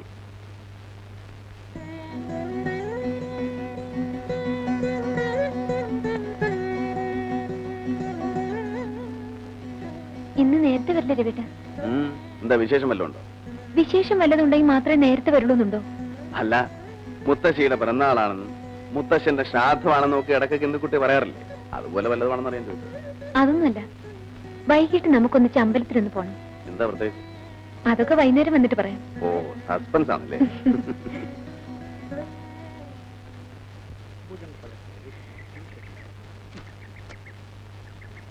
വയലെല്ലാം എടുത്താടോ, പോയി തുപ്പിട്ട് പാടും. ആ ഇന്ദു, ഞാൻ പോയിട്ട് കാറയക്കാം. കല്യാണിയമ്മയും കൂട്ടി ഹോസ്പിറ്റലിൽ പോയി ഇഞ്ചക്ഷൻ എടുക്കാം. അതെ.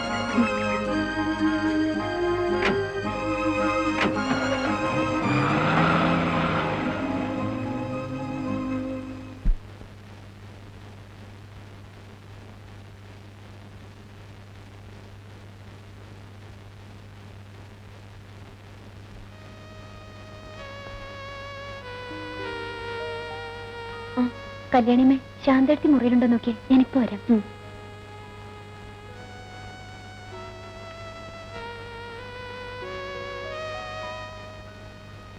ശ്രീദേവിക്ക് വേണ്ടി കുറച്ച് ആപ്പിൾ കൊണ്ടുവന്നിട്ടുണ്ട്, കൊടുത്തോട്ടെ? പുറത്തുനിന്ന് കൊണ്ടുവരുന്ന സാധനങ്ങളൊന്നും കൊടുക്കാൻ പാടില്ലെന്ന് നിയമം. ശരി, കൊടുത്തോളൂ. എന്തിനാ ഇതെല്ലാം? ആപ്പിൾ കഴിക്കാൻ പാടില്ലെന്ന് ഡോക്ടർ പറഞ്ഞിട്ടൊന്നുമില്ലല്ലോ. ആരാണെന്ന് എനിക്ക് മനസ്സിലായില്ല. എന്നോട് ഇത്രയും സ്നേഹം കാണിക്കാൻ നിങ്ങളുടെ സഹോദരിയാണെന്ന് കരുതിയാൽ മതി. ഞാനിവിടെ സാധാരണ കിടക്കുന്ന ഒരു രോഗിയെ പോലെയല്ല. 7 വർഷം ജയിൽ ശിക്ഷയ്ക്ക് വിധിക്കപ്പെട്ട തടവുകാരിയാണ്. എല്ലാം എനിക്കറിയാം.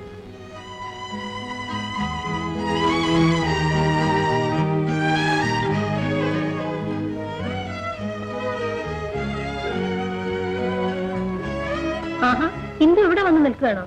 ഇഞ്ചക്ഷൻ എടുക്കണ്ടേ? വരൂ. വരട്ടെ.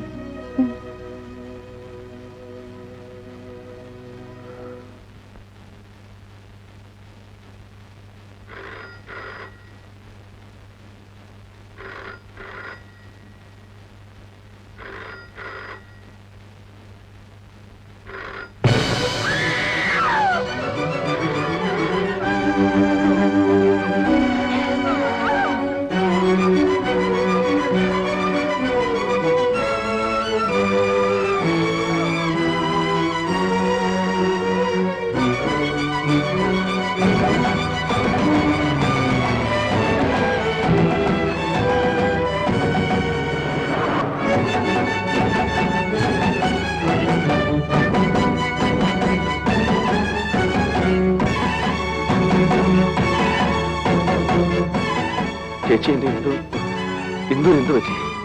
പറയൂ ചേച്ചി.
ഇന്ന് രവിയേട്ട എല്ലാം മറന്നു. ഗുരുവായൂരപ്പനെ തൊഴുന്ന കാര്യം മറന്നില്ലേ? കോടതിയിൽ പോകാനുള്ള തിരക്കുകൊണ്ടാണ് ഗുരുവായൂരപ്പനെ മറന്നതെന്ന് മൂപ്പർക്ക് മനസ്സിലാവും. പക്ഷെ എന്റെ എന്തുകുട്ടിക്ക് മാത്രം മനസ്സിലാവില്ല. ആ, മനസ്സിലാവില്ല. ഇതൊക്കെ പറഞ്ഞു ജയിക്കേണ്ട കാര്യങ്ങളല്ല.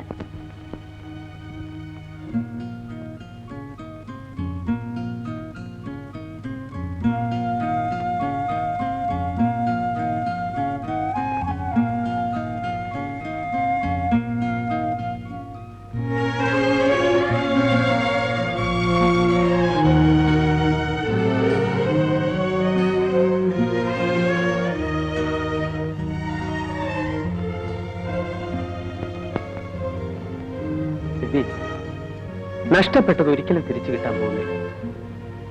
ഈശ്വരന്റെ കൽപ്പനകൾ അനുസരിച്ചല്ലേ പറ്റൂ. എഴുന്നേറ്റ് ചെന്ന് കുളിച്ച വല്ലതും കഴിക്കാൻ നോക്ക്. എത്ര ദിവസമെന്ന് വെച്ചാ ഇങ്ങനെ ഇരിക്കുന്നത്? എഴുന്നേൽക്ക് രവി.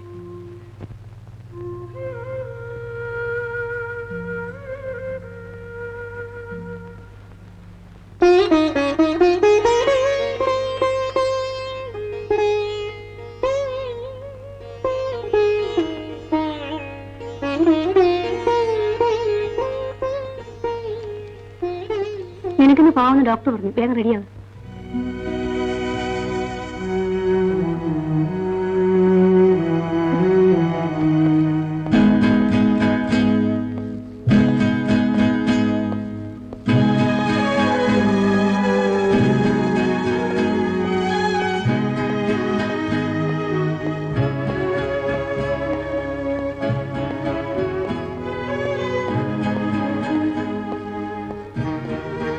കുഞ്ഞിനെ വരും.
ശ്രീദേവി മടങ്ങി വരുമ്പോ ചിലപ്പോ ഞാൻ ഉണ്ടാവില്ല.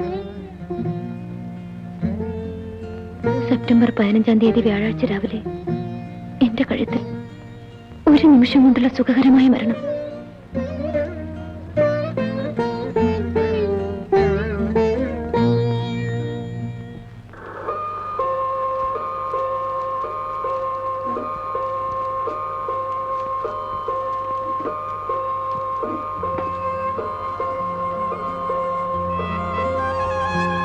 രവി രവി വരുന്നില്ലേ? കോടതി വിടാൻ സമയമായി. ഞാനിന്ന് ലീവാണ്. എന്താ രവി ഇത്? ഇങ്ങനെ അപ്സെറ്റ് ആയാലോ? എല്ലാം ഫേറ്റാണ്. നമ്മൾ അഡ്വക്കേറ്റന്മാർ സെന്റിമെന്റ്സ് ഒന്നും ഇല്ലാത്തവരാണെന്ന് പലരും പറയുന്നത് കേൾക്കാം. എല്ലാം ഇനി ഓർമ്മകളിലേ സൂക്ഷിക്കാനാവും.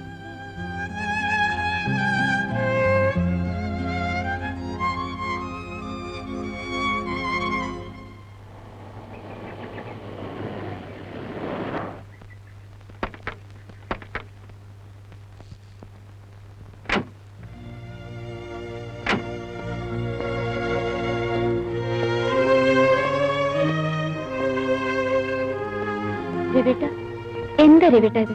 ഷൂ ഇട്ടുകൊണ്ടാണ് അകത്ത് പോന്നേ? കൊച്ചുകുട്ടിയല്ലേ എന്നിങ്ങനെ ഓർമ്മിപ്പിക്കാൻ.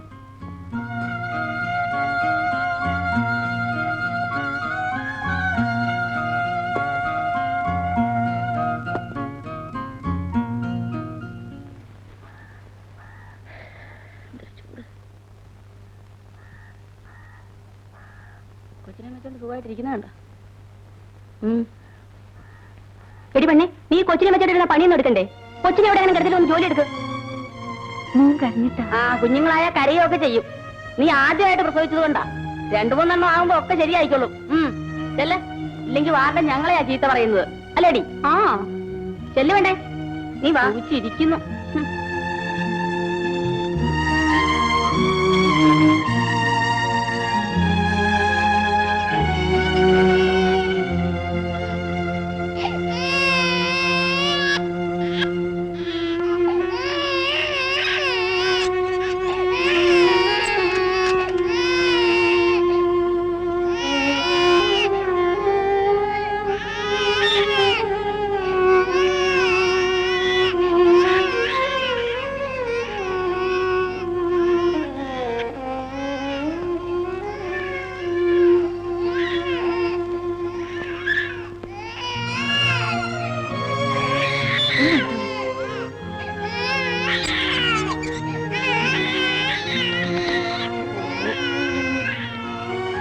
കുഞ്ഞിന് വിശക്കുന്നുണ്ടാവും. നീ എന്നാ ശ്രീദേവി എന്ന് പറഞ്ഞേക്കും. രവിയെ ഞാനിങ്ങോട്ട് കൂട്ടിക്കൊണ്ടു വന്നത് ഒരു പ്രത്യേക കാര്യം പറയാൻ വേണ്ടിയാണ്. എന്തു മരിച്ച ദുഃഖം ഇന്നും തന്നെ വിട്ടുമാറിയിട്ടില്ലെന്നറിയാം. ഒരിക്കലും അത് മാറുകയുമില്ല. എന്നാലും താൻ ചെറുപ്പമാണ്. ഈ ഏകാന്തതയിൽ നിന്നും കുറച്ചെങ്കിലും മോചനം കിട്ടണമെങ്കിൽ താൻ മറ്റൊരു വിവാഹം കഴിക്കണം. ശരിയാ രവി, നീ ഒരു വിവാഹം കഴിച്ചാലേ. ഇല്ല ശാന്തൻ, ഇനിയൊരു വിവാഹത്തെ കുറിച്ച് എനിക്ക് ചിന്തിക്കാനാവില്ല. തന്നെ ഞങ്ങൾ ഉപദേശിക്കുകയാണെന്ന് കരുതരുത്. വിവാഹം കഴിഞ്ഞ ഉടനെ എത്രയോ പേരുടെ ഭാര്യമാർ മരിച്ചിരിക്കുന്നു. അവരൊക്കെ ജീവിക്കുന്നില്ലേ? എല്ലാം ഓരോരുത്തരുടെ ഫേറ്റാണ്. മേനോൻ ചേട്ടനും ശാന്തയെടുത്തും എന്നെ നിർബന്ധിക്കരുത്. എന്റെ ഇന്ദുവിന്റെ സ്ഥാനത്ത് വേറൊരു പെൺകുട്ടിയെ ഇല്ല, എനിക്കതിന് കഴിയില്ല.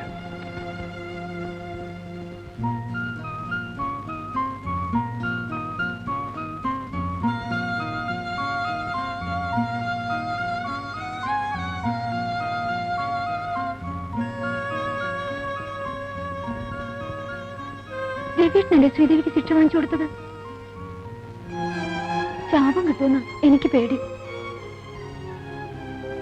പെണ്ണ് മനസ്സുകൊണ്ട് ശപിച്ച എന്താ ഉണ്ടാവാന്നറിയോ? വീട്ടിലുള്ളവർക്കാ അതിന്റെ ദോഷം. അവിവാഹിതയായ നിങ്ങൾ ഇപ്പോൾ 3 മാസം ഗർഭിണിയാണെന്ന് ഞാൻ പറഞ്ഞാൽ നിങ്ങൾക്ക് നിഷേധിക്കാൻ പറ്റുമോ? മാന്യന്മാരായ എല്ലാ തന്തമാരുടെയും പേര് പറയാൻ കഴിഞ്ഞില്ലെങ്കിലും ഒരാളുടെയെങ്കിലും പേര് പറയാമോ? പിതാവ് ആരാണെന്ന് അറിയാത്ത ഒരു കുഞ്ഞിനെ ഗർഭത്തിൽ ചുമന്നുകൊണ്ട് നടക്കുന്ന ഈ സ്ത്രീയെ എങ്ങനെ നല്ലവളെന്ന് വിശ്വസിക്കാൻ കഴിയും? ഈ നഗ്നമായ സത്യം ഒന്നുകൊണ്ട് തന്നെ കലയുടെ മറവിൽ വ്യഭിചാരം നടത്തിയിരുന്ന ഒരു സ്ത്രീയാണ് പ്രതി എന്നത് സ്പഷ്ടമാണ്. She deserves the maximum punishment. ശ്രീദേവിയുടെ സ്ഥാനത്ത് ഞാനായിരുന്നെങ്കിൽ രവിയേട്ടൻ ഈ കേസ് വാദിക്കുമായിരുന്നു.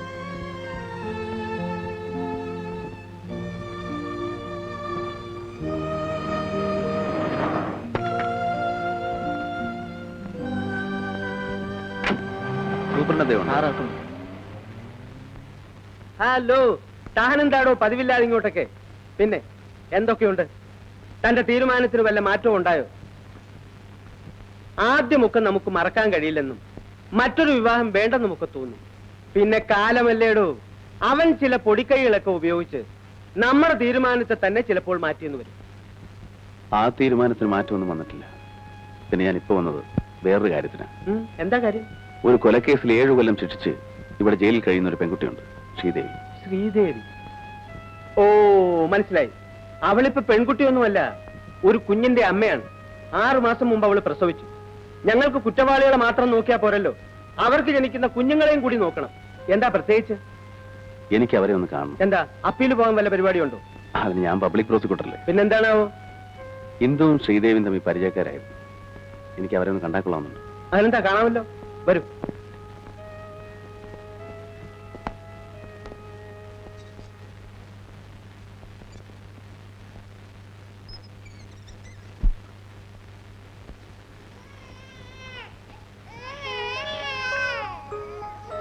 ഇതാണ് അവരുടെ കുട്ടി.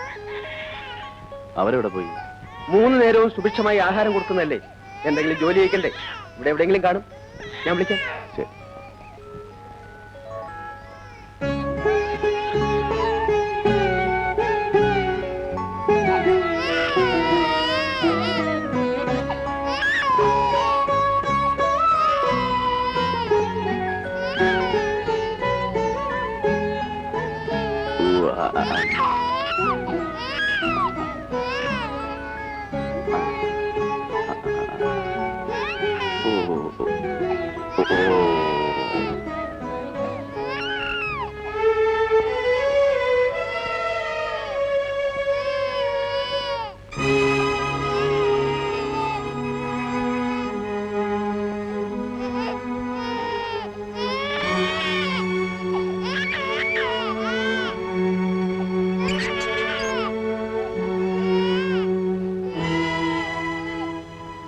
സാറെന്തിനാ വിളിപ്പിച്ചത്?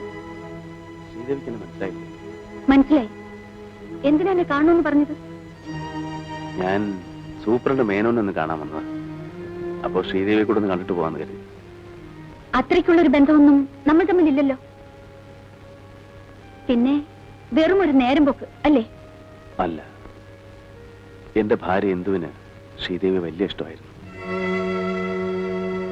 ശ്രീദേവി ഹോസ്പിറ്റലിൽ കിടക്കുമ്പോൾ കാണാൻ വരാറുള്ള ഒരു ഇന്ദുവിന് ഓർമ്മയില്ലേ?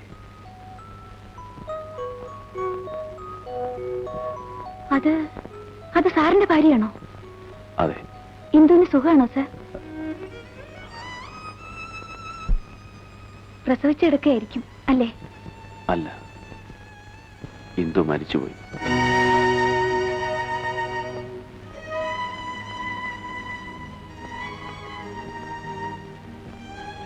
എന്താണോ സംസാരിച്ചു കഴിഞ്ഞോ? പോകാം. ആ കുട്ടിയെ അവിടെ കെട്ടിച്ചിട്ട് പോയി ജോലി ചെയ്തു.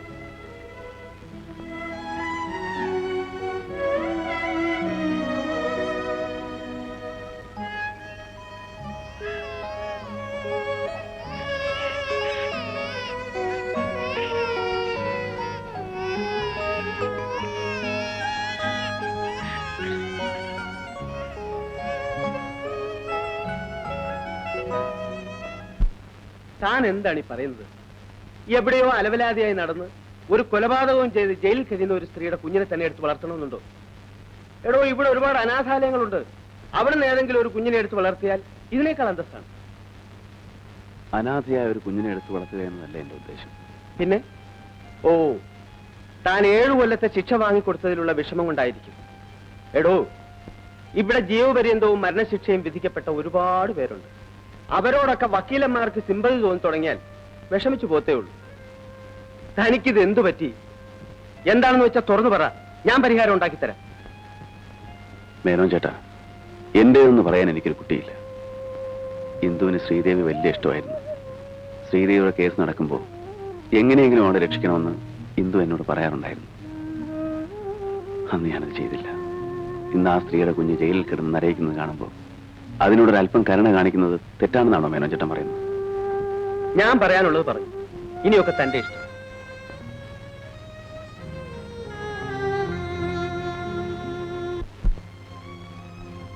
വേണ്ട സർ,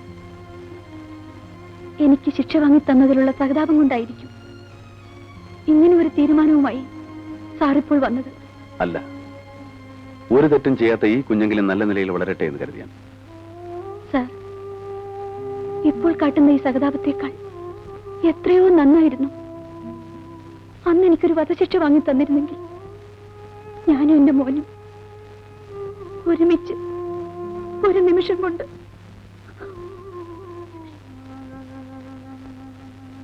ശ്രീദേവി, കഴിഞ്ഞതെല്ലാം കഴിഞ്ഞു. അറിഞ്ഞോ അറിയാതെയോ ശ്രീദേവിയുടെ ജീവിതത്തിൽ ഒരു തെറ്റ് പറ്റി. ആ തെറ്റിന്റെ ശിക്ഷ ഒന്നും അറിയാത്ത ഈ കുഞ്ഞുകൂടെ അനുഭവിക്കണം. എനിക്ക് ശ്രീദേവിയോട് ഒന്നേ പറയാനുള്ളൂ, ഈ കുഞ്ഞിന്റെ നന്മയോർത്തെങ്കിലും മോനെ എന്റെ കൂടെ വളരാൻ അനുവദിക്കണം. എന്റേതെന്ന് പറയാൻ എനിക്ക് കുഞ്ഞു മാത്രമേ ഉള്ളൂ. ഇവന്റെ മുഖം കണ്ട നിമിഷം മുതലാണ് ഞാൻ മരണത്തെ മറക്കാൻ തുടങ്ങിയത്. ഇല്ല സർ, എന്റെ മോനെ ഞാൻ തരില്ല. എനിക്കതിനാവില്ല.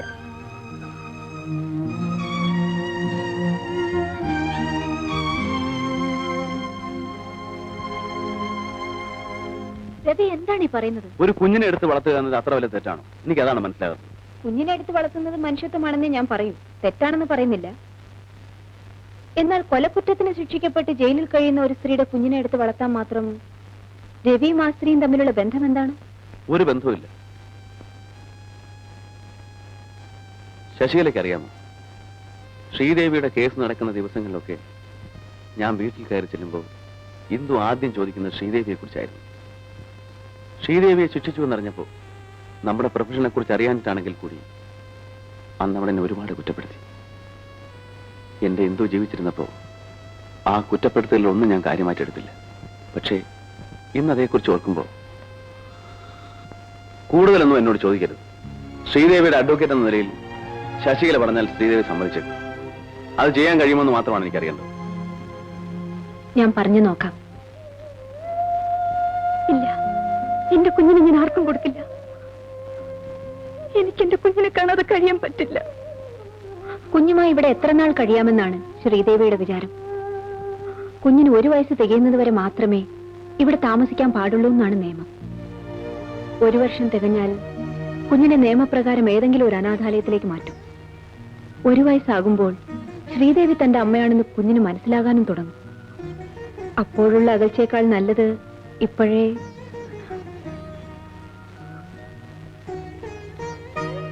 നിന്റെ വേദന എനിക്കറിയാം കുട്ടി, പക്ഷെ എല്ലാം നിന്റെ നന്മയ്ക്ക് വേണ്ടിയാണ് ഞാൻ പറയുന്നത്. ഒന്ന് ഓർത്തു നോക്കൂ, അനാഥാലയത്തിൽ വളരുന്നതിനേക്കാൾ എത്രയോ നല്ലതാണ് നീ അറിയുന്ന ഒരു മനുഷ്യന്റെ സംരക്ഷണയിൽ നിന്റെ കുഞ്ഞ് വളരുന്നു. വലുതാകുമ്പോൾ നിന്റെ കുഞ്ഞിനെ ആർക്കും അനാഥ കുട്ടിയായി കാണാനും കഴിയില്ല. അഡ്വക്കേറ്റ് രവി ഇങ്ങനെ ഒരു തീരുമാനം എടുത്തത് നിന്റെ ഭാഗ്യത്തിനാണ്. ഭാര്യയും കുഞ്ഞും മരിച്ച ദുഃഖത്തിലാണ് ആ മനുഷ്യനിപ്പോ. നീ കുഞ്ഞിനെ അദ്ദേഹത്തെ ഏൽപ്പിച്ചാൽ ഇന്ന് രവി അനുഭവിക്കുന്ന ദുഃഖത്തിന് അല്പമെങ്കിലും ആശ്വാസം കിട്ടും. ശ്രീദേവി, നിന്റെ കുഞ്ഞിനെ രവി സ്വന്തം കുഞ്ഞായി വളർത്തുമെന്ന് എനിക്ക് ഉറപ്പുണ്ട്.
സുഖാണോ സാർ?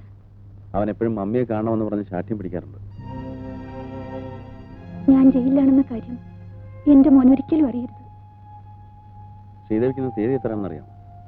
ഓർമ്മയുണ്ടാവില്ലല്ലേ?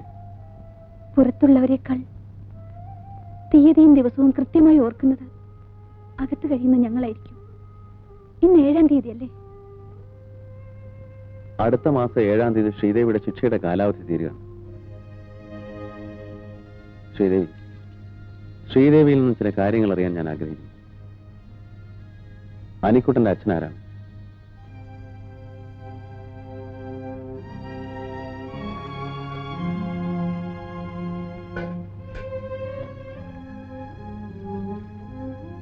ശ്രീദേവിയുടെ ഇന്നലെകളെ കുറിച്ച് ഓർമ്മിപ്പിച്ച് വേദനിപ്പിക്കുന്നതിൽ വിഷമമുണ്ട്. എന്നാൽ കൂടി അനിക്കുട്ടന്റെ അച്ഛൻ ആരാണെന്ന് അറിഞ്ഞാൽ അയാളെ തേടിപ്പിടിച്ച് നിങ്ങളെ യോജിപ്പിക്കാൻ കഴിയുമെന്നാണ് എന്റെ വിശ്വാസം. ഇനിയുള്ള കാലമെങ്കിലും ശ്രീദേവിക്ക് നല്ലൊരു ജീവിതം തരാൻ കഴിഞ്ഞാൽ. ജീവിതം എന്റെ ജീവിതം എന്നെ അവസാനിച്ചു. ഇനി ഞാൻ ജീവിക്കുന്നത് എന്റെ മോന് വേണ്ടി മാത്രമാണ്. അതുകൊണ്ട് തന്നെയാണ് ഞാൻ ചോദിക്കുന്നത്. അവൻ വളർന്നു വലുതാകുമ്പോൾ ശ്രീദേവിയുടെ മുഖത്ത് നോക്കി അവൻ ചോദിക്കും അവന്റെ അച്ഛൻ ആരാണ്. അന്ന് ആരുടെയെങ്കിലും പേര് പറയാതിരിക്കാൻ ശ്രീദേവിക്ക് പറ്റില്ല. എന്നെ ഒരു അന്യനായി കാണാതിരിക്കാൻ ശ്രീദേവിക്ക് കഴിയുമെങ്കിൽ മാത്രം പറഞ്ഞാൽ മതി.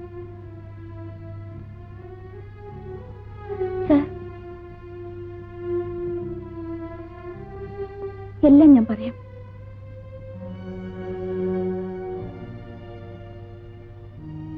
എന്റെ മോനെ ഒരു കൊലയാളിയുടെ മകനാണെന്ന് അറിയിക്കാതെ അവന് സ്നേഹവും വാത്സല്യവും കൊടുത്ത് വളർത്തിയത് സാറാണ്. അവൻ അച്ഛനില്ലെങ്കിലും അച്ഛാന്ന് വിളിക്കാനുള്ള അവകാശം കൊടുത്തതും സാറാണ്. സാറിനോട് ഞാൻ എല്ലാം പറയാം. ഞാനൊരു പാട്ടുകാരിയാണെന്ന് സാറിന് അറിയാമല്ലോ. അന്ന് എസ് എൻ ഹാളിൽ ഞങ്ങളുടെ ട്രൂപ്പിന്റെ ഗാനമേള നടക്കുമ്പോഴാണ് ഞാനൊരു ചെറുപ്പക്കാരനെ പരിചയപ്പെടുന്നത്, സതീഷ്. ആ പരിചയം പ്രേമമായി വളർന്നു. സതീഷ് ഒരു ബാങ്ക് ഉദ്യോഗസ്ഥനായിരുന്നു. എന്റെ ഗാനമേള എവിടെ നടന്നാലും സതീഷ് അവിടെയൊക്കെ എത്താറുണ്ട്.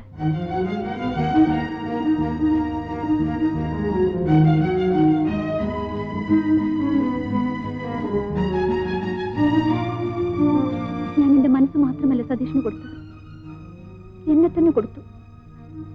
ഒരു സ്ത്രീക്ക് വിലപ്പെട്ടതെല്ലാം. ഒരു ദിവസം ഞാൻ ഒരു സത്യം മനസ്സിലാക്കി. ഞാനൊരു അമ്മയാകാൻ പോകുന്നെന്ന സത്യം. ഞാൻ അന്ന് തന്നെ സതീഷിനെ കാണാൻ ബാങ്കിൽ ചെന്നു. സതീഷ് ഓഫീസ് സംബന്ധമായി എവിടെ പോയിരിക്കുകയാണെന്ന് അറിഞ്ഞു. പിറ്റേ ദിവസം ഞങ്ങൾക്ക് എറണാകുളത്തൊരു ഗാനമേള ഉണ്ടായിരുന്നു. ഞങ്ങൾ അന്ന് അവിടെ ഒരു ഹോട്ടൽ മുറിയിൽ പ്രാക്ടീസ് നടത്തിക്കൊണ്ടിരിക്കുമ്പോൾ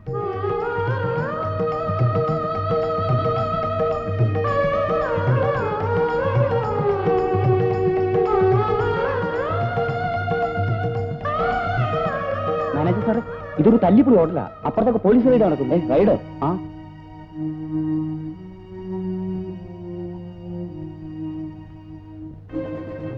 ആറോ നീ കേൾക്കണോ? നടക്കണങ്ങോട്ട്. നിങ്ങളൊക്കെ? ഞങ്ങൾ CAC ഗാനമേള ട്രൂപ്പുകാരാ. ഇന്ന് പ്രോഗ്രാം ഉണ്ടോ? ഉണ്ട്.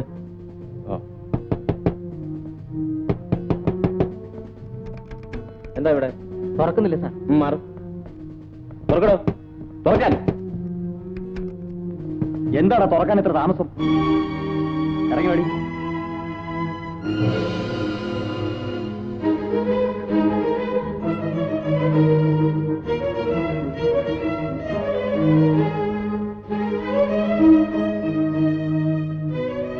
എന്താ നിങ്ങളുടെ പേര്?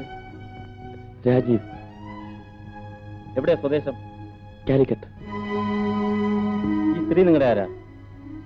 എന്റെ ഭാര്യയാണ് സാർ. ഭാര്യ? ഇങ്ങനെ ഒരുപാട് ഭാര്യ ഭർത്താക്കന്മാരെ ഞങ്ങൾ കണ്ടിട്ടുണ്ട്. കൂടുതൽ വല്ലതും പറയാനുണ്ടെങ്കിൽ സ്റ്റേഷൻ ചെന്നിട്ട് പറയാം. നടക്ക്. സാർ, നിങ്ങൾ മാന്യന്മാരെ അവമാനിക്കരുത്. ഞങ്ങൾ വിവാഹിതരായിട്ട് 2 ആഴ്ച ആയിട്ടുള്ളൂ. ഇപ്പൊ ഹണിമൂണിന് വേണ്ടി വന്നതാണ്. അത് നിങ്ങളുടെ മുഖം കണ്ടാൽ അറിയാമല്ലോ. വ്യഭിചരിക്കാൻ വേണ്ടി മുറിയെടുക്കുന്നവരെല്ലാം ഹസ്ബൻഡും വൈഫാണെന്നാ പറയാറ്. നടക്ക്.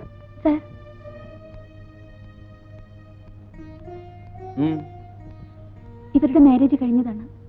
ഇവരെ നിങ്ങൾ അറിയോ? അറിയും. മിസ്റ്റർ രാജീവിന്റെ വിവാഹത്തിന് ഞാൻ പോയിരുന്നു. He got married only 2 weeks back. ഓഹോ, നിങ്ങൾ CAC ട്രൂപ്പിലെ സിംഗർ അല്ലേ? ആ, mister Rajeev, sorry for the trouble. That's all right. നിങ്ങൾ അവരെല്ലാം പിടിച്ച് വാനിൽ കയറ്റ്. സാർ.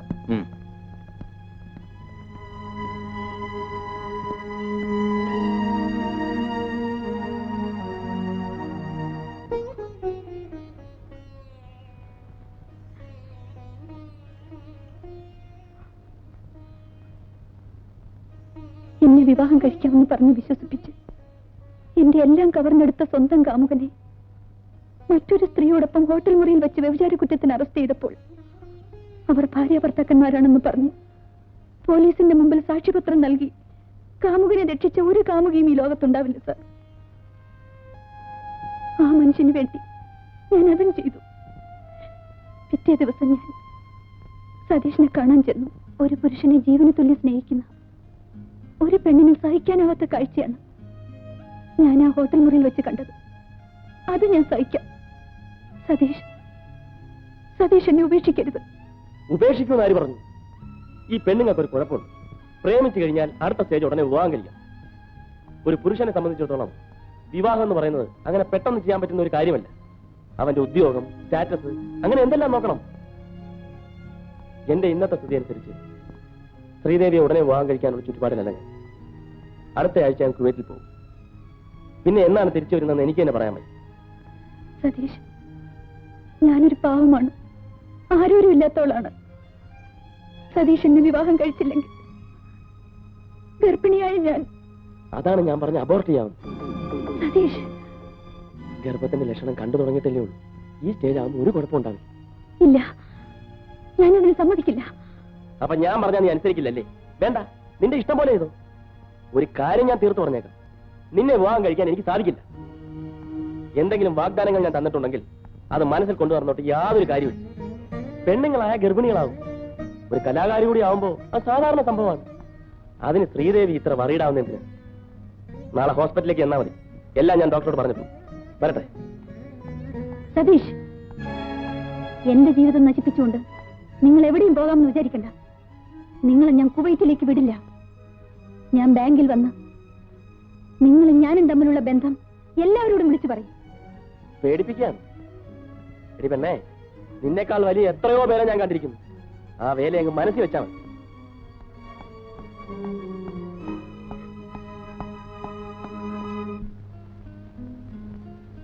അളിയ ആകെ കുഴയുന്ന ലക്ഷണമാണ്. അബോർട്ട് ചെയ്യാൻ ശ്രീദേവി സമ്മതിക്കുന്നില്ല. ഞാൻ അവളെ കെട്ടണമെന്നാ പറയുന്നത്. അവൾ ബാങ്കിൽ കയറി വന്ന് എന്നെ നാറ്റിക്കുമെന്നാ തോന്നുന്നു. നീ എന്നെ ഒന്ന് രക്ഷിക്കണം. നീ പേടിക്കണ്ടളിയാ. ഗർഭം ഉണ്ടെന്ന് വെച്ച് എല്ലാരെയും കെട്ടാൻ പറ്റുമോ? നിന്നെ നാറ്റിക്കുന്നേക്ക് മുമ്പ് അവളെ ഒന്ന് ഒതുക്കാൻ പറ്റുമോ ഞാൻ നോക്കട്ടെ.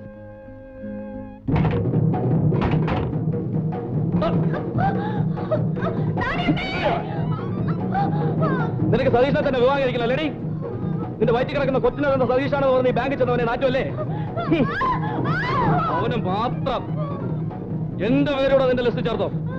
പിന്നെ നീ ആരുടെ പേര് പറയും? അവന്റെതോ അതോ എന്റോ?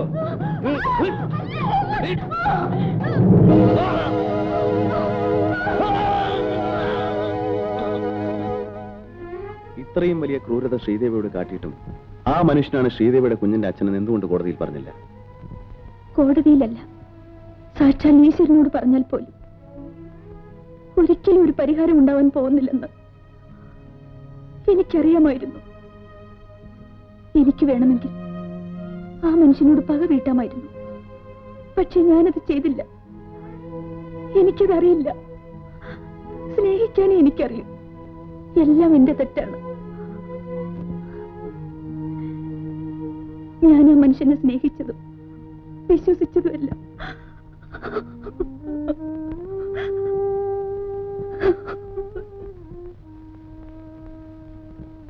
കരയാതിരിക്കൂ ശ്രീദേവി, എല്ലാം വിധിയാണ്.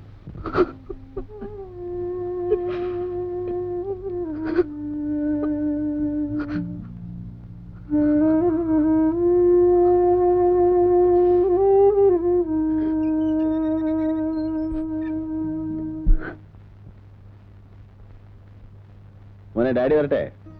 ഡാഡി രാവിലെ എവിടെ പോവാ? ഇന്ന് മോന്റെ മമ്മി വരുന്ന ദിവസമാണ്. ഡാഡി മമ്മിയെ കൊണ്ടുവരാൻ പോവാ. ഞാനും വരുന്നു ഡാഡി, എനിക്കും മമ്മിയെ കാണണോ? അയ്യോ വേണ്ട, മമ്മി ജോലി ചെയ്യുന്ന ഓഫീസില് കുട്ടികളെ കൊണ്ടുപോകാൻ പാടില്ല. മോനിവിടെ വന്നോ, ഡാഡി പോയി വിളിച്ചോണ്ടിരാം. കല്യാണമേ, മോനെ കുളിപ്പിച്ച് കുട്ടപ്പനാക്കി നിർത്തിയേക്കണം. ഡാഡി പോയി മമ്മി വിളിച്ചോണ്ടിരാം കേട്ടോ. ടാറ്റാ.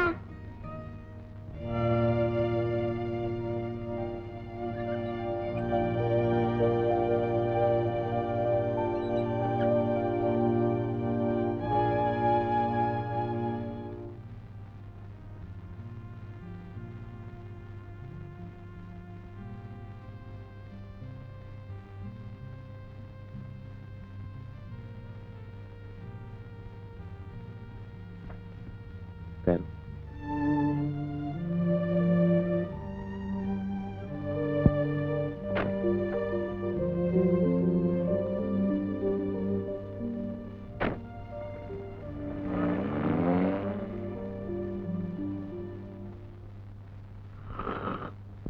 പണിക്കരമ്മാവ എന്താ പൂപ്പ? മമ്മിയെ കൊണ്ടുവരാൻ പോയിട്ട് ഡാഡി കാണുന്നില്ലല്ലോ. ആ ഇപ്പൊ വരും മോനെ. മമ്മി ജോലി ചെയ്യുന്ന ഓഫീസ് വലിയ ഓഫീസാണോ? പിന്നെ നമ്മുടെ ഹെഡ് ക്വാർട്ടേഴ്സ് അല്ലേ, 10,500 പേര് ജോലി ചെയ്യുന്ന മഹാസ്ഥാപനമാ, സെൻട്രൽ ജയിൽ ഇൻസ്റ്റിറ്റ്യൂഷൻ. മമ്മി എന്താ ഇതുവരെ മോനെ കാണാൻ വരാഞ്ഞ്? എന്താ അമ്മാവ ഒന്നും മിണ്ടാത്തത്? ഓ ഇത് വലിയ ഇടാ കൂടെ ആയല്ലോ. സത്യം പറയാഞ്ഞിട്ട് എന്റെ തല കിടന്ന് പുകയുന്നു ഈശ്വര. എന്താ? അതേ അനിക്കുട്ടന്റെ ഡാഡി അറിഞ്ഞാലേ അമ്മാവന്റെ പണി പോകും. ആ അതെ അവര് വന്നല്ലോ.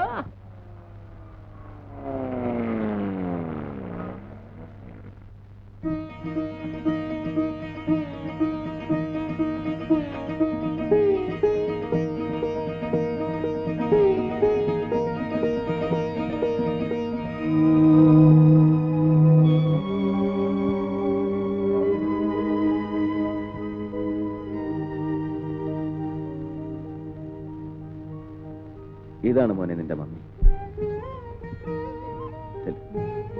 ചെല്ല്.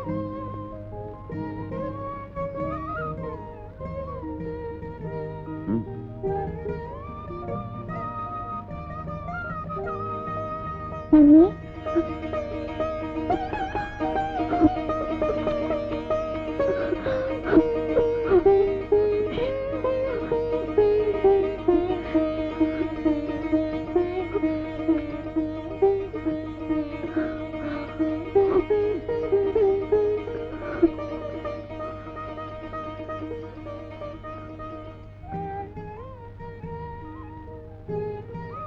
മമ്മി ഇനി മോന്റെ കൂടെ എന്നുണ്ടാവോ ഡാഡി?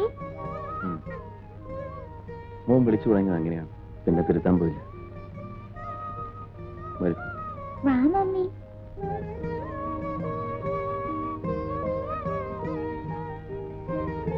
ആ കല്യാണിയമ്മേ, ശ്രീദേവിക്ക് ആ മുറി ഒന്ന് കാണിച്ചു കൊടുക്കും.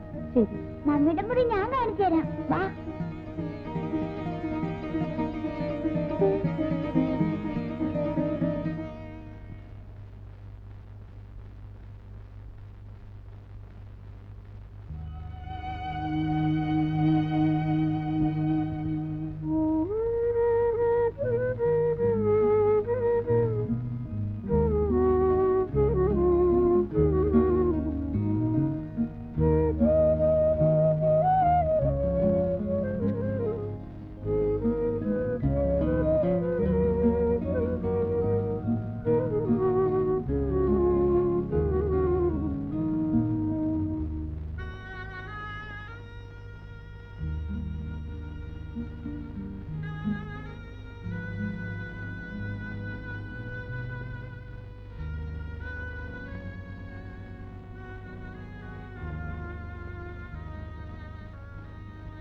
ശ്രീദേവി,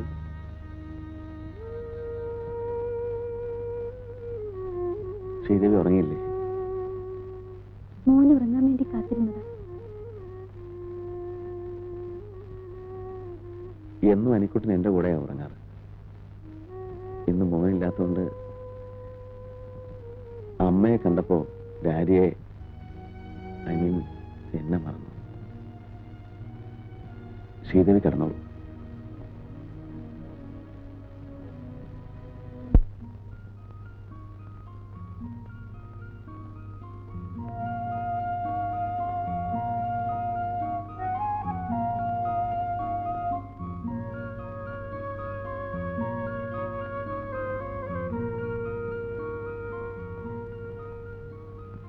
സാർ,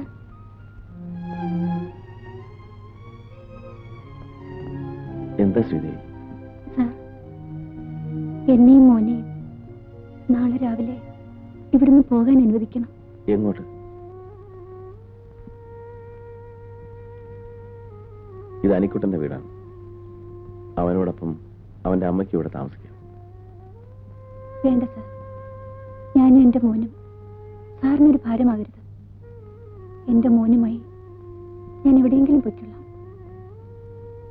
6 വർഷം എന്റെ സ്വന്തം മോനെ പോലെയാണ് അനിക്കുട്ടനെ ഞാൻ വളർത്തിയത്. ആ എന്നെ ഒരു നിമിഷം കൊണ്ട് അന്യനാക്കി മാറ്റരുത്. സാറിനോട് ഞാനും എന്റെ മോനും എന്നും കടപ്പെട്ടവരാണ്.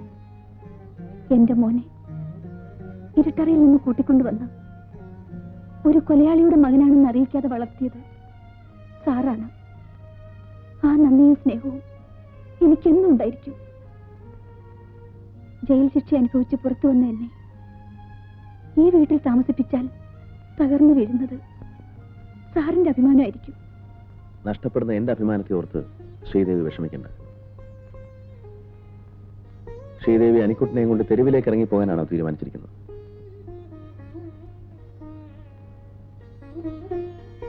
ശ്രീദേവിയോട് പോകരുതെന്ന് എനിക്ക് പറയാനാവും. നിർബന്ധിച്ച് ഇവിടെ നിർത്താൻ എനിക്ക് അവകാശമില്ല.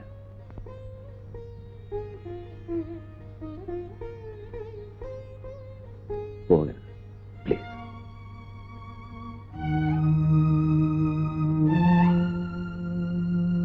Ladies and gentlemen, Indian Airlines announces the arrival of flight IC-167 from Bombay.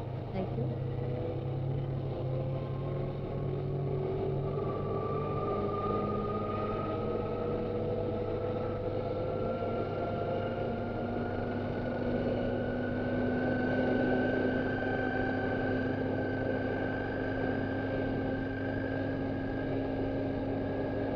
कृपया ध्यान दीजिए, इंडियन एयरलाइंस की उड़ान IC-167 अब बम्बई से आ पहुंची है. धन्यवाद.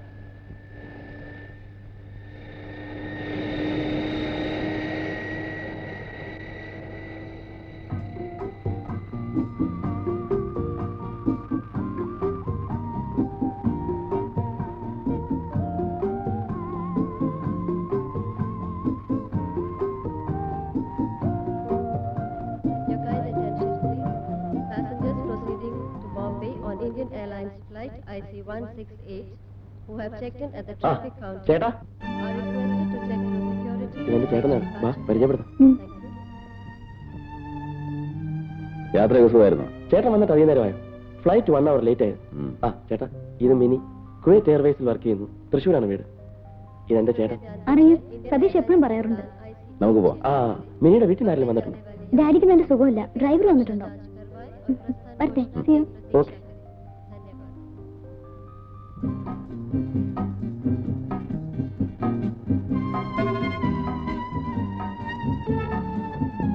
ചേട്ടാ, ചേട്ടനോടൊരു കാര്യം ചോദിക്കുന്നതിൽ വിഷമം തോന്നരുത്.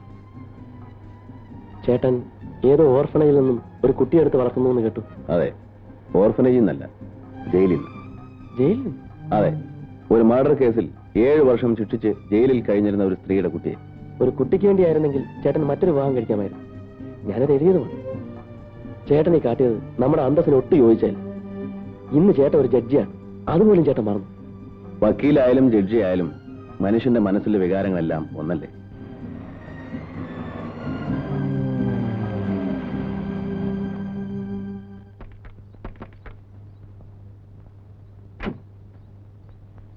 കുമാര, ആ പെട്ടിയൊക്കെ എടുത്തു വെക്ക്. ശരി സാർ. വാടാ.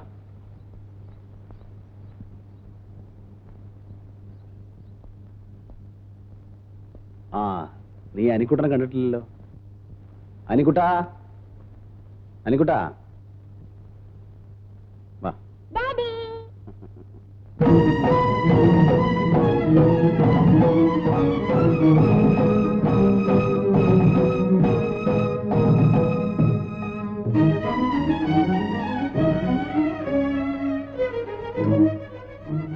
ഇതാണ് അനിക്കുട്ടൻ.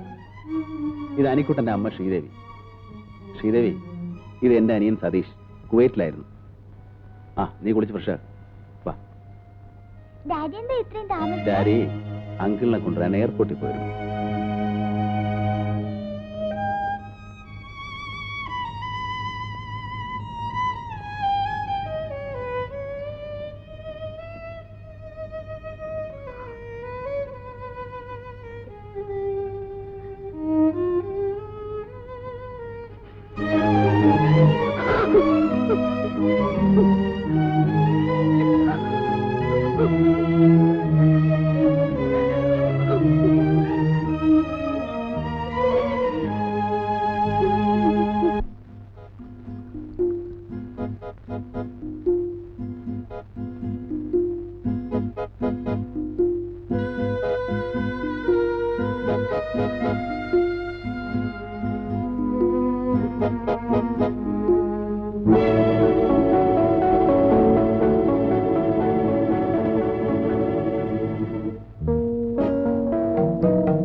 എന്താ നിന്റെ ഉദ്ദേശം?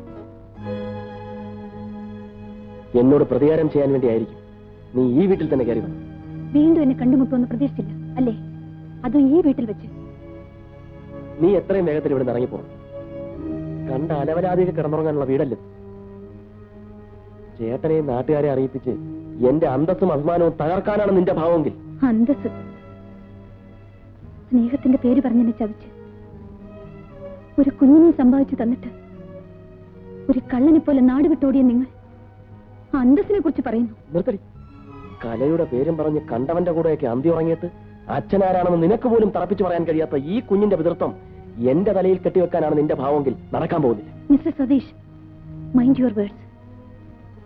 ചെയ്യാത്ത കുറ്റത്തിന് 7 വർഷം ജയിൽ ശിക്ഷ അനുഭവിച്ചവളാണ് ഞാൻ. വീണ്ടും എന്നെ അങ്ങോട്ട് അയക്കരുത്.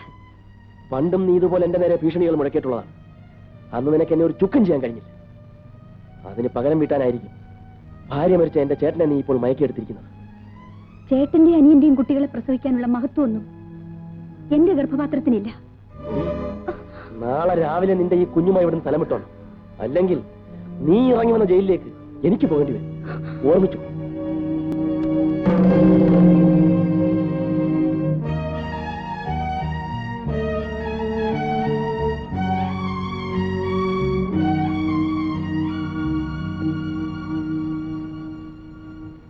സതീഷ്,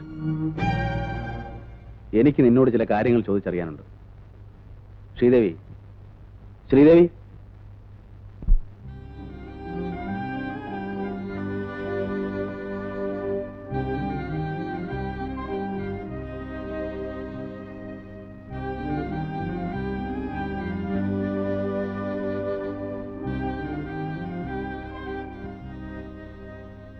നീ ഇതിനു മുമ്പ് ശ്രീദേവി അറിയോ?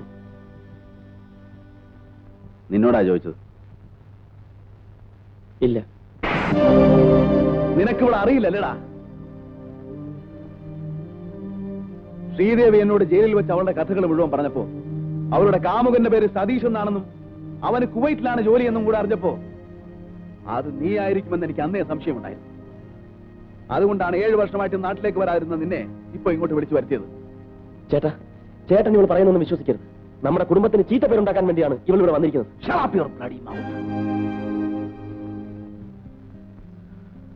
അവിവാഹിതയായി ഗർഭിണിയായി കൊലക്കുറ്റം ചുമത്തപ്പെട്ട് പ്രതിക്കൂട്ടിൽ നിന്നിരുന്ന ഇവളോട് ഗർഭത്തിൽ കിടക്കുന്ന കുഞ്ഞിന്റെ തന്ത ആരാണെന്ന് പബ്ലിക് പ്രോസിക്യൂട്ടറായി ഞാൻ പരിഹാസസ്വരത്തിൽ ചോദിച്ചപ്പോൾ നിന്റെ പേര് അവൾ പറഞ്ഞിരുന്നെങ്കിൽ തകർന്നു പോകുന്നത് നിന്റെ അഭിമാനം മാത്രമായിരുന്നില്ല, എന്റെയും നമ്മുടെ കുടുംബത്തിന്റെ അഭിമാനമായിരുന്നു. പക്ഷേ അവളത് പറഞ്ഞില്ല. തന്റെ ജീവിതവും നശിച്ചു. നിന്റെ ജീവിതമെങ്കിലും നശിക്കരുതെന്ന് അവൾ ആഗ്രഹിച്ചു. അങ്ങനെയുള്ള ഇവളെയാണ് നീ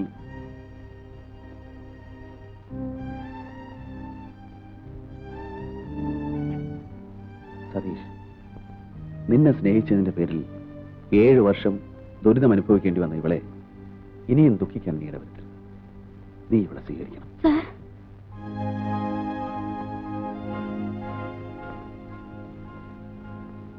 ശ്രീദേവി, കഴിഞ്ഞതെല്ലാം മറക്കണം. എനിക്ക് വേണ്ടി, എന്റെ അനിക്കുട്ടന്റെ നന്മയ്ക്ക് വേണ്ടി.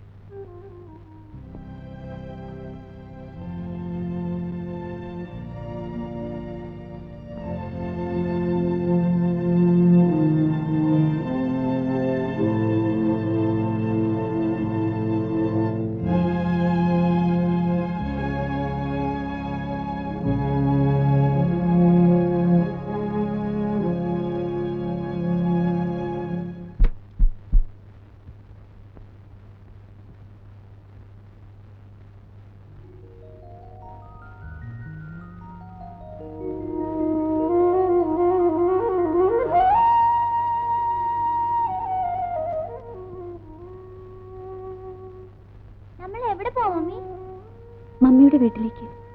ഡാഡിയോട് പറയണ്ടേ? വേണ്ട. ശ്രീദേവി,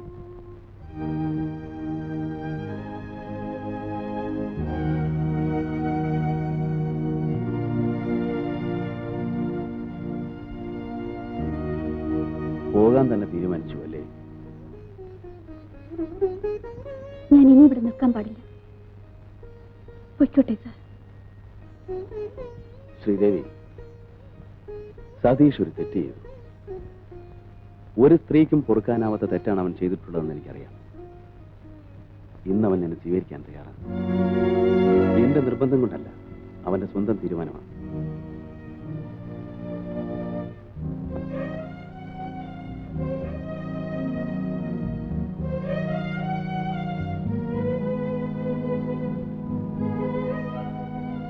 എന്നോട് ക്ഷമിക്കൂ ശ്രീദേവി. ശ്രീദേവിയോട് ഒരുപാട് തെറ്റുകൾ ഞാൻ ചെയ്തിട്ടുണ്ട്. ഞാൻ ശ്രീദേവിയെ സ്വീകരിക്കാൻ തയ്യാറാണ്. ഞാൻ നിങ്ങളെ സ്വീകരിക്കാൻ തയ്യാറല്ലെങ്കിലോ? ശ്രീദേവി എന്താണ് ഈ പറയുന്നത്? ഞാൻ ജീവന തുല്യം സ്നേഹിച്ച ഈ മനുഷ്യൻ എന്നെ നശിപ്പിക്കുന്ന ഒരാളെ അയച്ചതാണ്. അങ്ങനെയുള്ള മനുഷ്യന്റെ കൂടെ ജീവിക്കണമെന്നാണ് സാർ പറയുന്നത്. ഇല്ല, എനിക്കതിനാവില്ല. ശ്രീദേവി, ഞാൻ സാർ പ്ലീസ്, ഇനി എന്നെ നിർബന്ധിക്കരുത്. ഇല്ല, ഇനി ഞാൻ ശ്രീദേവി നിർബന്ധിക്കില്ല. ശ്രീദേവിയുടെ ഇഷ്ടം പോലെ ചെയ്യാം. സാർ,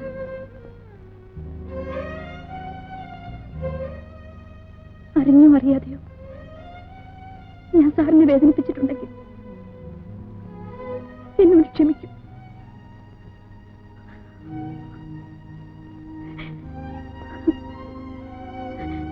വാ മോനെ. ഇല്ല, എന്റെ ഡാഡി വിട്ട് ഞാൻ വരില്ല. ഞാൻ മമ്മിനോട് പോവില്ല. ഡാഡി എന്നെ കൊണ്ടുവരുന്നത് മമ്മിയോട് പറയൂ. ഡാഡി, എന്റെ ഡാഡി വിട്ട് ഞാൻ പോവില്ല. നല്ല കുട്ടികളെ പറഞ്ഞനുസരിക്കണമെന്ന് ഡാഡി പറഞ്ഞിട്ടില്ലേ? മമ്മിയോട് പറഞ്ഞിട്ട് നല്ല കുട്ടിയായിട്ട് വളരണം.